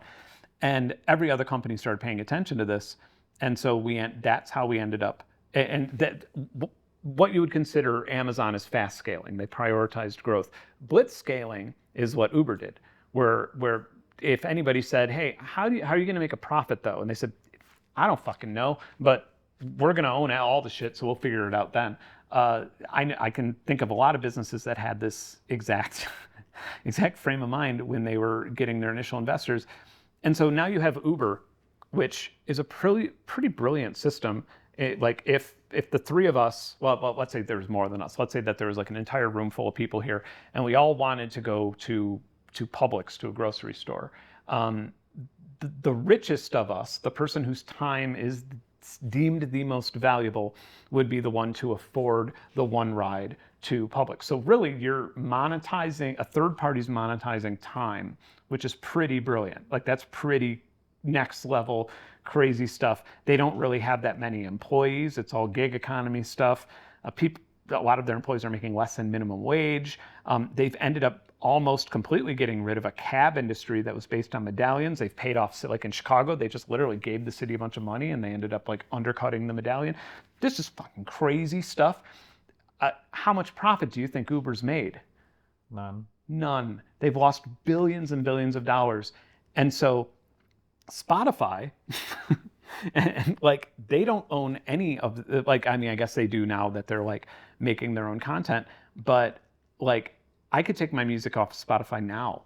Like it could be off by next week. One little event could take a bunch of music off Spotify. They don't really own anything, and they're using these same principles where they just took a bunch of money, and our entire economy is in this weird flux where so many things are blitz scaled. We're like, sometimes I'll go to downtown Atlanta or like Nashville or something, and I'll walk around, I'll be like tripping over scooters everywhere. And it dawns on me where I'm like, this is fucking crazy. Like these aren't making anybody money. This is all just venture capital dollars, like trying to subsidize my life by giving me a scooter to ride around on the sidewalk, which is not legal, yet it's not legal to ride around in the street. And like nobody's actually there to say, maybe not do this. You know, in some cities, I guess they're now finally getting rid of them.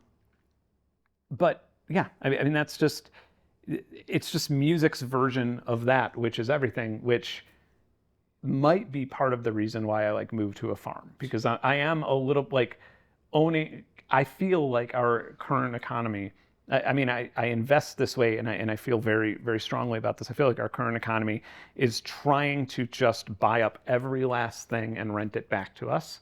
And eventually, when everybody with the standard salary and retirement plan who has a 401k or who has a savings or Social Security, they think it's a lot of money now, but the inflation will increase and it will be just enough money to buy them a mattress when they're ready to die.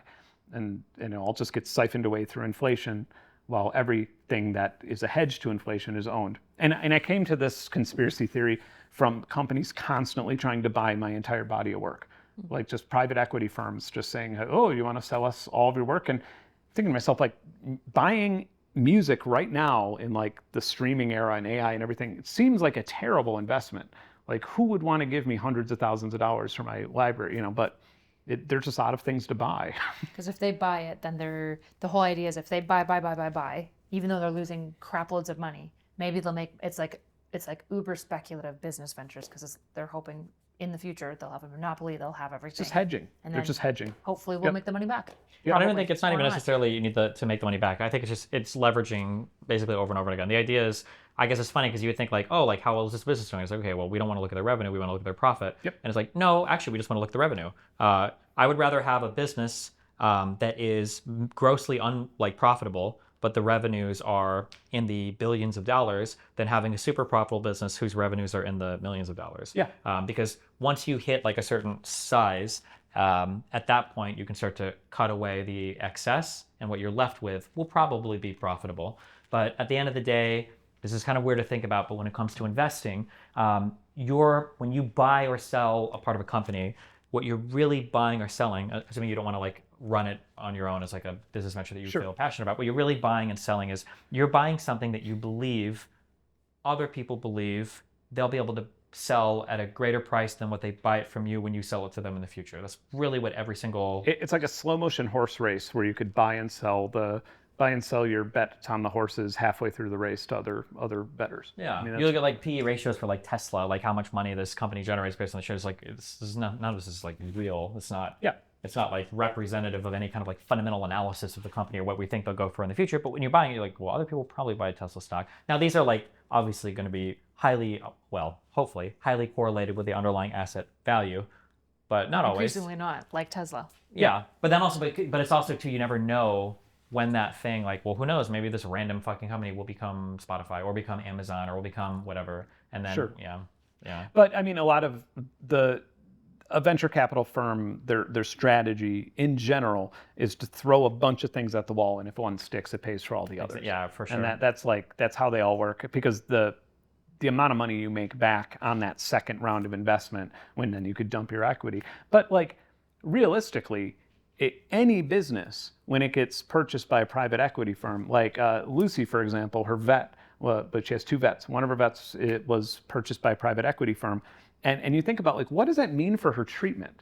Like, does that mean that obviously means that they're going to be trying to get me to spend as much money as possible, because now it's not a group of veterinarians that own it. It's a group of investors that own it, who have their own investors investing in that private equity firm. And like, so all of a sudden now she's not getting the best treatment, or I'm having to spend more money on her treatment. And I guess let's talk about human healthcare then. Like, it's the exact same thing. Incentive structures like completely moved from vets who like aren't super business savvy and mostly care about paying their bills and helping animals, to venture capitalists who care about bottom line. Bullshit. I'll take the hotter take on that, and I'll say that the issue was there before the private equity came in. I don't like the model. This is my most anti-capitalist take, because I'm generally a pretty big capitalist. I don't like the model of I'm going to grow a business to sell it, because I think you're always setting yourself up for like and I there's too much of the, like nowadays, like if you have a tech startup, I want to get acquired by Amazon or Google, I want to get acquired by Netflix, and I think that's just fucking cancer. And it leads to, like, you know, people will say like, oh, private equity came in and they tried to, you know, do this. It's like, well, yeah, because the guy that was running it before was never trying to make it a profitable venture. He was just trying to make it lucrative enough for private equity to come in and buy him out, and now he's fucking gone. And it's like, that's irritating to me. I also think something that I think people need to deal with fast is people call it, like, I think they call it end-shitification or whatever, where all the software and everything's made shitty. Or whatever, This is because consumers want it. And they need to. E-shitification? It's where products just become shitty over time. I consider there's a thing called software as a service, where you don't actually get to buy a piece of software, but instead you pay these subscription fees, or you pay like access for it or whatever. But the issue is that customers want fucking everything, and they want it right fucking now, and they either want it for free or they want it like through some obfuscated fucking payment scheme mechanism, and that's a problem. And I think people need to grow the fuck up and figure their shit out better, because I think companies are giving us a lot of what we want. It reminds me of as a quick side story, I think it was there was like a new CEO, I think of Target, who wanted to get rid of every single year, they always have sales year round, and he's like, we're gonna get rid of this, do honest advertising for our customers. It was like a disaster. It was like, okay, we're going back to the sales all the time. Yeah. Next people are. I mean, it's funny though, because I guess at the same time, it's like how I remember when Uber first came out, when it was like, you know, everybody's complaining about, I was in Chicago at the time, everybody's complaining about Chicago cabs, like they're expensive, they're unreliable, they smelled bad, they're unreliable, you know, all these reasons why people, and then all of a sudden it's like, dude, for like $4, I could go from here where I'm at now all the way downtown in a cab that would cost $20, and it would be, and it, you know, I would probably have to wait there in the street, calling the thing for 10 minutes, and how many people were like, hold on a second, what's going on the business side here? Is this going to turn out bad in 10 years? Like, nobody's doing that. They just went downtown. They give the same thing with Spotify. Well, most people don't even understand. Like, I think a really big part of this, and just to be clear, the one thing I do know about the economy is I don't know very much about the economy. Like, I know enough to know that there's like this massive world, but like I think about like my parents and the way that they even understand anything like this. Like, most people don't know to ask how the Uber industry, like how the business side works of it, because most people don't even have the beginning of the vocab to even begin to explore. They don't really understand. Like when I explain to my parents that like debt is getting cheaper because of inflation, they just like they're like, but debt is bad, and I'm like, it's not, kind of not, right? Like it's complicated. Yeah, I mean MoviePass is one of my favorite examples. Like MoviePass was like the ballsiest. MoviePass was like too ballsy for even like the most. No, so MoviePass was just like a startup where they were like, okay, we have no idea how we're going to make a profit. Doesn't matter. Worked for all these other guys. Give us a bunch of VC money, and what we're going to do is give people a pass where they could see as many movies as they want per month, and they just pay a small subscription fee. And everybody was like, "Oh yeah, that sounds Online like or in real life? in real life. You just go to the theater." Okay, I thought AMC had like an AMC members movie pass or something. Right. So but AMC at the time, they literally like reached out to MoviePass, and they're like, "We want you to know that we are never like we understand what you're trying to do. You're trying to get so many people to buy this that you're going to make our tickets dirt cheap or free, and it's never going to happen. And so we're not even going to honor your coupons anymore. Fuck you." And so MoviePass said, "Okay, you know what?" They ended up sending all of their customers debit cards. Oh. Literally preloaded debit cards that they could spend at the movies that just had like Visa or whatever on it. And take a wild guess what happened.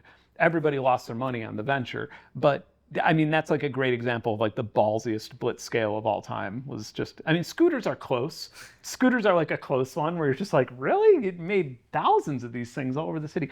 But MoviePass is definitely holds my heart as my favorite because it was just so, it was such an asshole business. Like, but everybody loved it. But again, if venture capital, when you said that you used Suno, that you always make songs on Suno for your husband, I imagined a viewer shaming you for doing that. But as long as you're not paying Suno, I'm all for it. I like use it for free. That's fine. You're just burning, like you're literally just burning cloud computing money for Andreessen Horowitz. Like it's beautiful to watch. Yeah. Free a day. Yeah. Maybe, I don't know. I feel like it's hard because like one of the hardest things when you work in the arts. Did you ever gig for money?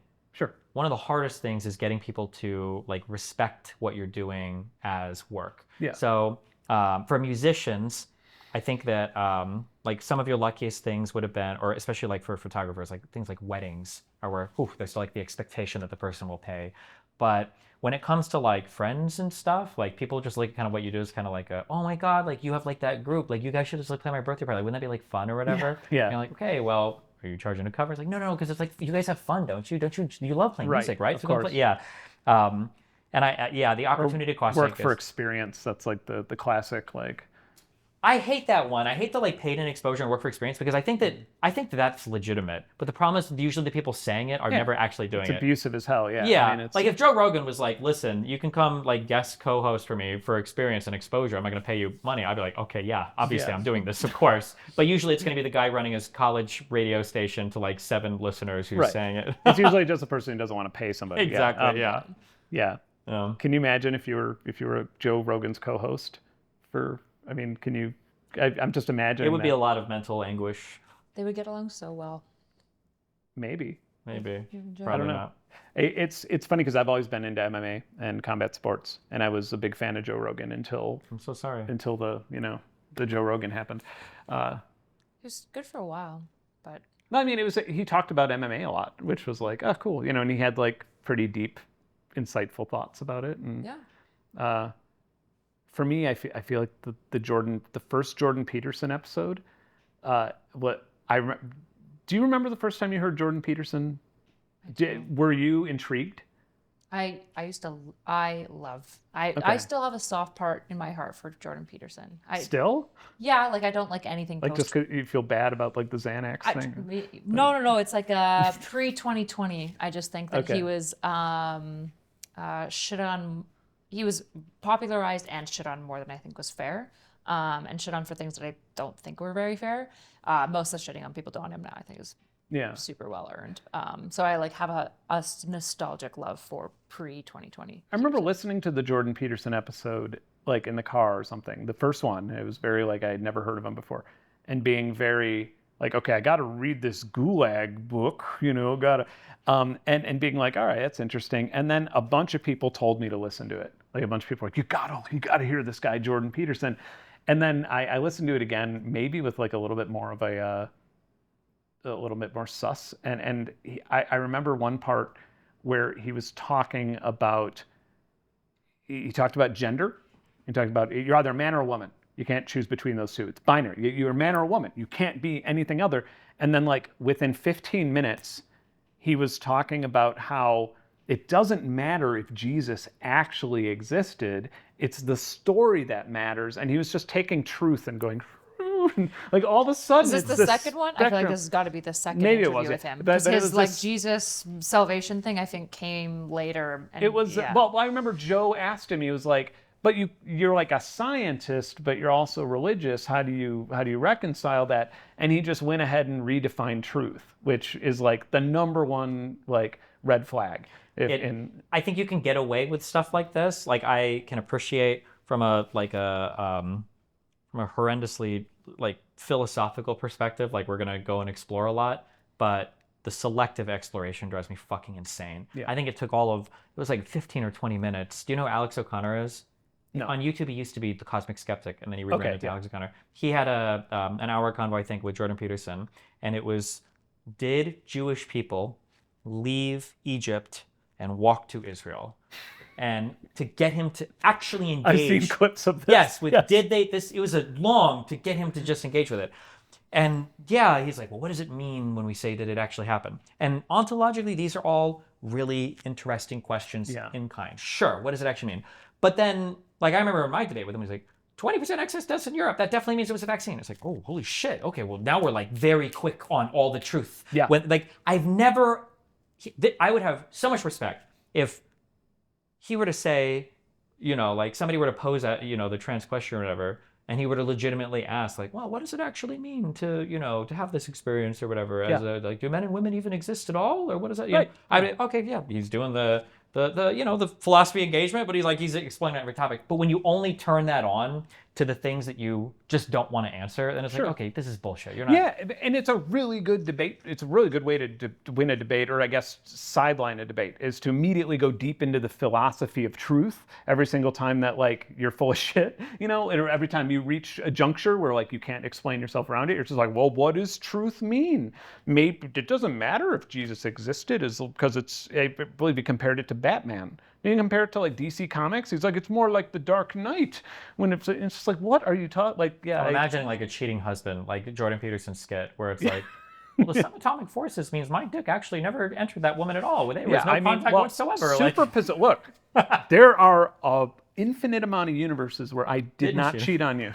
And you are hung up on the superposition of a moment that doesn't even exist anymore, bitch. Yeah, I definitely feel like I wish his early on inquiry into it feels like he had early on inquiry into everything. I think you disagree. I'm not sure though.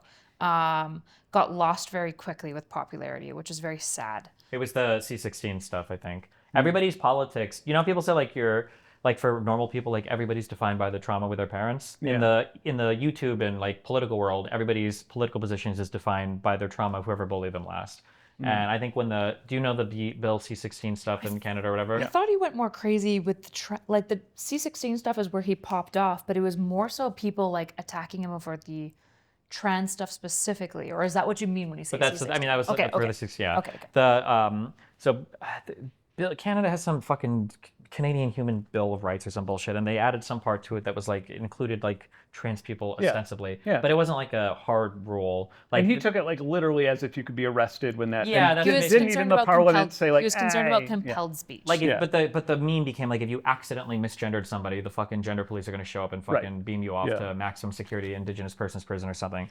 And it was just like, I think that his take there was probably a little bit silly, but then he got massive hate, and then this is like during. Like, do you think it was disproportionate hate? Probably because we were coming off like peak wokeness, basically. Yeah, it was 2016. Yeah, we were still like tapering off that. So he got bullied like crazy there, and then he got audience captured by the right, and then he just became a crazy sycophantically right. It's gotten worse. It was tolerable-ish in the beginning, but then it got it's interesting. A lot of people when they fought like the peak woke crowd, and then they ended up just really, I guess they just ended up doubling down into the whole of like, Notch, the Minecraft creator. Oh my God. Like he's a good example of that, where like I think he said one or two things that ended up being really poorly received. I don't remember exactly what they were, and then just kind of just went straight into that film.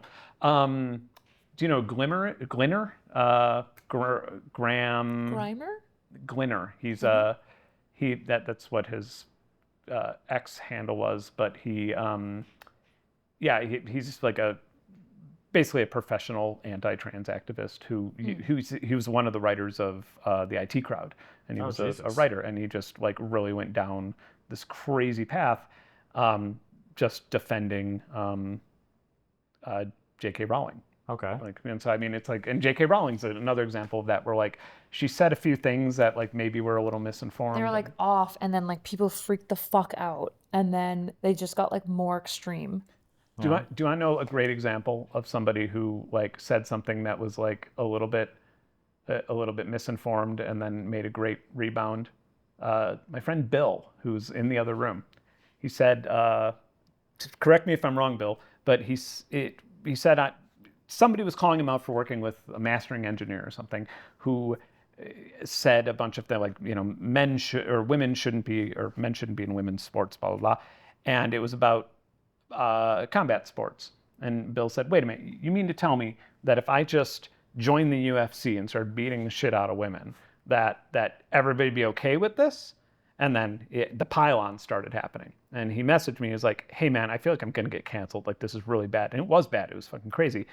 And I was like, well, first of all, there's weight divisions. Second of all, if you fought a woman in your weight division, she would beat the fucking shit out of you because she's a professional fighter and you're not. Like, and third, there's USADA, the amount of steroid tests that the average UFC fighter, like I have friends who like, I'm friends with the UFC fighter. I went to visit him, and somebody showed up and watched him urinate. Like, it's fucking crazy the amount of like, they take your blood, they like, it's totally nuts. And so, and that has nothing to do with like gender politics, just has to do with like straight up looking for doping, and unfortunately any sort of hormone therapy is very incompatible with that. So this is just a non-issue all around. And so what Bill did is he read about how long it takes to be pretty much equal to somebody in the other gender, you know, through hormone therapy and all that stuff. And he just spent some time, he deactivated his account, he read up on stuff, and they said, here's where I was wrong. Yeah, I'm sorry if I hurt anybody's feelings, but I've learned a lot about this, and yeah, anyway. And a couple people still complain about it, but for the most part, it was like, yeah, he learned a bunch of stuff, and he stated a bunch of facts, even stuff that I didn't know. And I learned a little bit from it too. And now it's all over with, and nobody had to go down a right-wing rabbit hole for the rest of their life. Yeah, it bothers me to see people, I can understand feeling stubborn or not wanting to change an opinion, especially in the heat of the moment, but it's just crazy to me how much people will change just off of like one thing. I guess it's not just off of one, because then it starts you down a pathway, so it's good when you can course correct, yeah. I think I'm so sympathetic to this, because I think when you feel like your own side is purity testing you, and like you have to abandon, especially if you feel like you have to abandon like engaging with truth and reality to like be part of the party, there's something very like disgusting about that. And so when the other side is like kind of like opening their arms to you, and even though they've disagreed with you historically, and they'll continue to disagree with you on other things, they more or less will like still talk to you and treat you like a human being. I don't know. I don't know how I just think it's so understandably human to like trend down that pathway. Like, and I understand what you're saying. Like, everyone's opinion is just like the trauma of like, is just opposed to like their last trauma. But it's like, I don't actually see a ton of right wingers getting purity tested out and like moving really far left and being like welcomed in, because they would never be welcomed in on the left, to be honest. Like if somebody like, if somebody like Alex Jones is like, all of this was wrong, I'm so sorry, and like goes super far left, like I don't think he would ever be accepted. I could be wrong. I don't think it would ever be accepted. An interesting thing about Alex Jones that I noticed that like kind of went unspoken on the January 6th whole thing. There's video evidence, or there's video footage of him almost begging the audience to not go to the Capitol.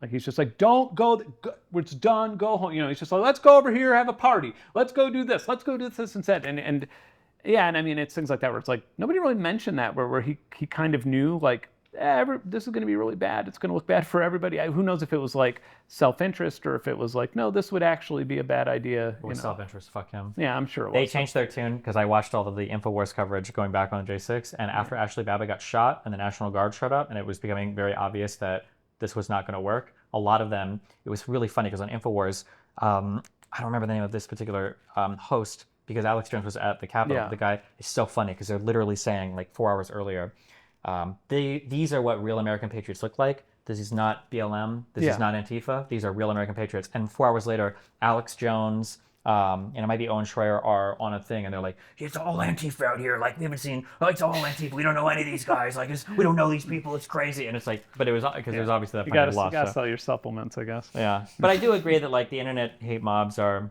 a little bit crazy. I wonder sometimes if the reason why the right is more accepting than the left is because this is like getting tunneled into my pet idea, so maybe I'm like overestimating this, but I feel like the right really cares about winning political power. It's really important to like try to win elections and to get people to support like Donald Trump and all of that. But on the left, there's almost like there's like this like pride to be like disengaged. Like, I'm not voting. Yeah. Like, fuck this. It's not going to do anything or change anything. And then like maybe some people on the nobody on the right says it. The right is like, we need to keep people from voting. Like the left, like the far left, and all these people online will be like, why would I vote for Kamala or Harris? Like, I know that, or for Kamala or Trump, like it's gonna be the same either way because of Gaza or whatever else. And then people on the right, like Donald Trump, is literally like, all the mail-in ballots will be rigged. Go and vote in person. You have to vote in person if you're a Republican. You need to go and vote the day of. We vote on the night. We have to do that. And it's like, yeah, I don't know. That difference is, I think that the goals are a lot different, and that's one of the reasons why,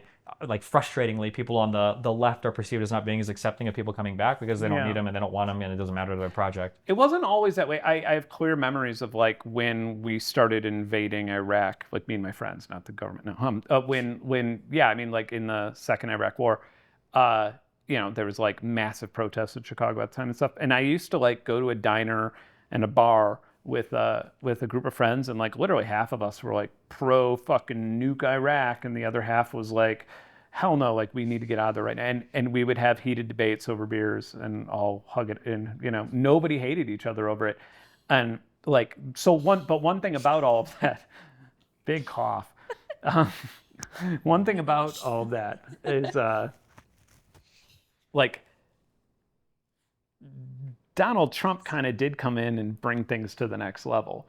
Like he really, I mean, yeah, he made his entire career, political career, off of a culture war. And so I think that's the reason why now, yeah, I just feel like in 2000 or in 2005 or something, I would have never been like very few Americans were like, I don't really want to go home for Christmas because they voted for the other guy.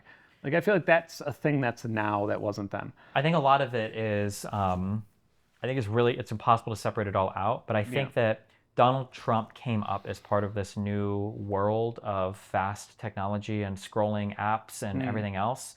And the way that you communicate with people now is like truly through like sloganeering and short quippy things, and what's true or real doesn't really matter as much as like having like the funniest one-liner. Right. And I think that like, some of it is Donald Trump for sure, but a lot of it is just that like we're on TikTok and we're on Reddit, and you know, this came from Vine, and we're on all these things, and because the media environment is like so fast and instant, I think that that's just like the world that we live in now. And as a result of that, not only do the quippy, like less attached to reality things get more play, like it'll do better on an algorithm, right? Which is what so much of our content is dictated by now. It's not people programming stuff at CNN or Fox News. It's what, you know, does X think you want to see next, and what does YouTube think you want to see next, right? So candidates like Trump are going to get promoted more.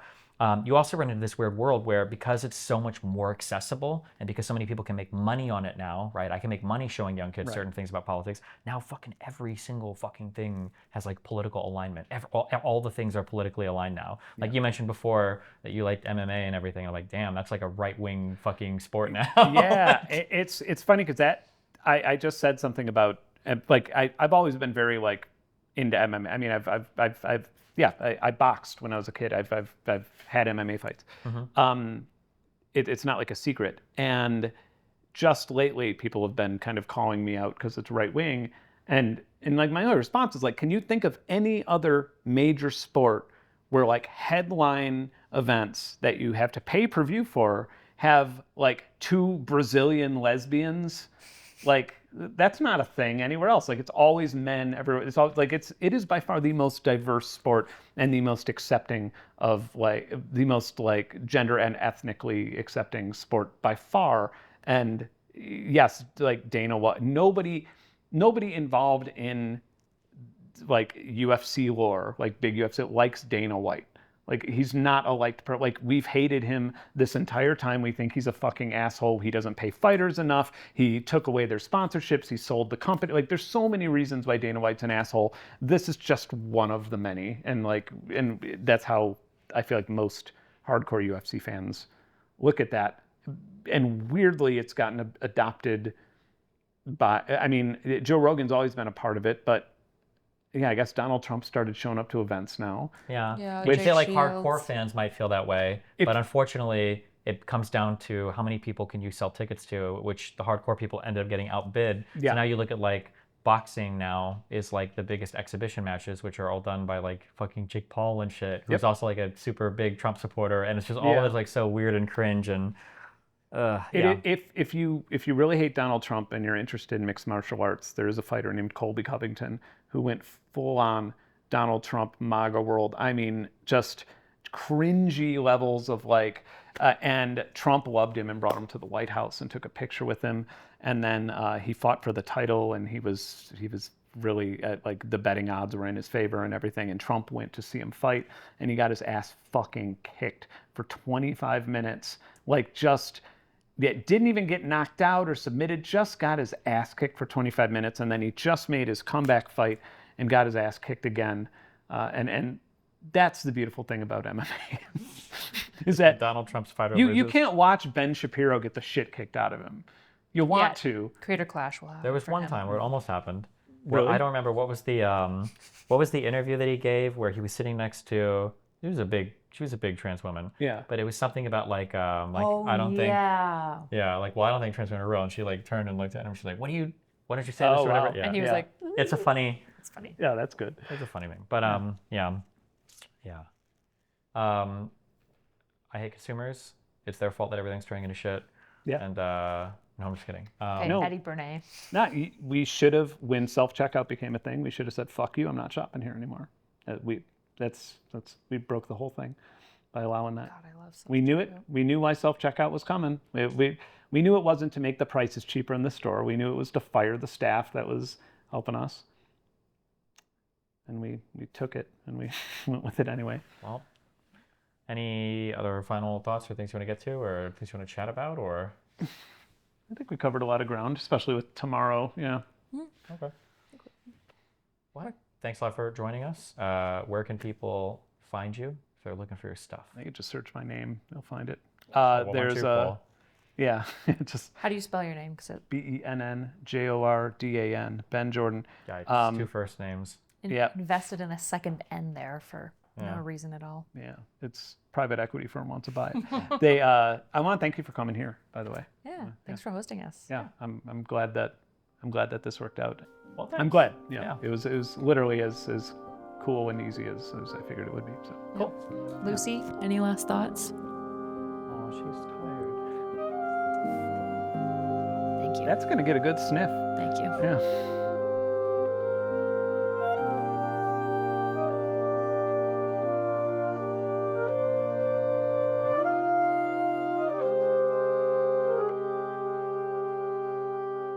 The news is divided. Ground News puts it back together, so you can see how many sources are reporting on any breaking story, where they fall on the political spectrum, how reliable they are, and who owns them. Compare headlines and read full articles to see which details are prioritized, exaggerated, or left out entirely. Because the more we understand the media, the more we'll understand each other. Visit ground.news to learn more.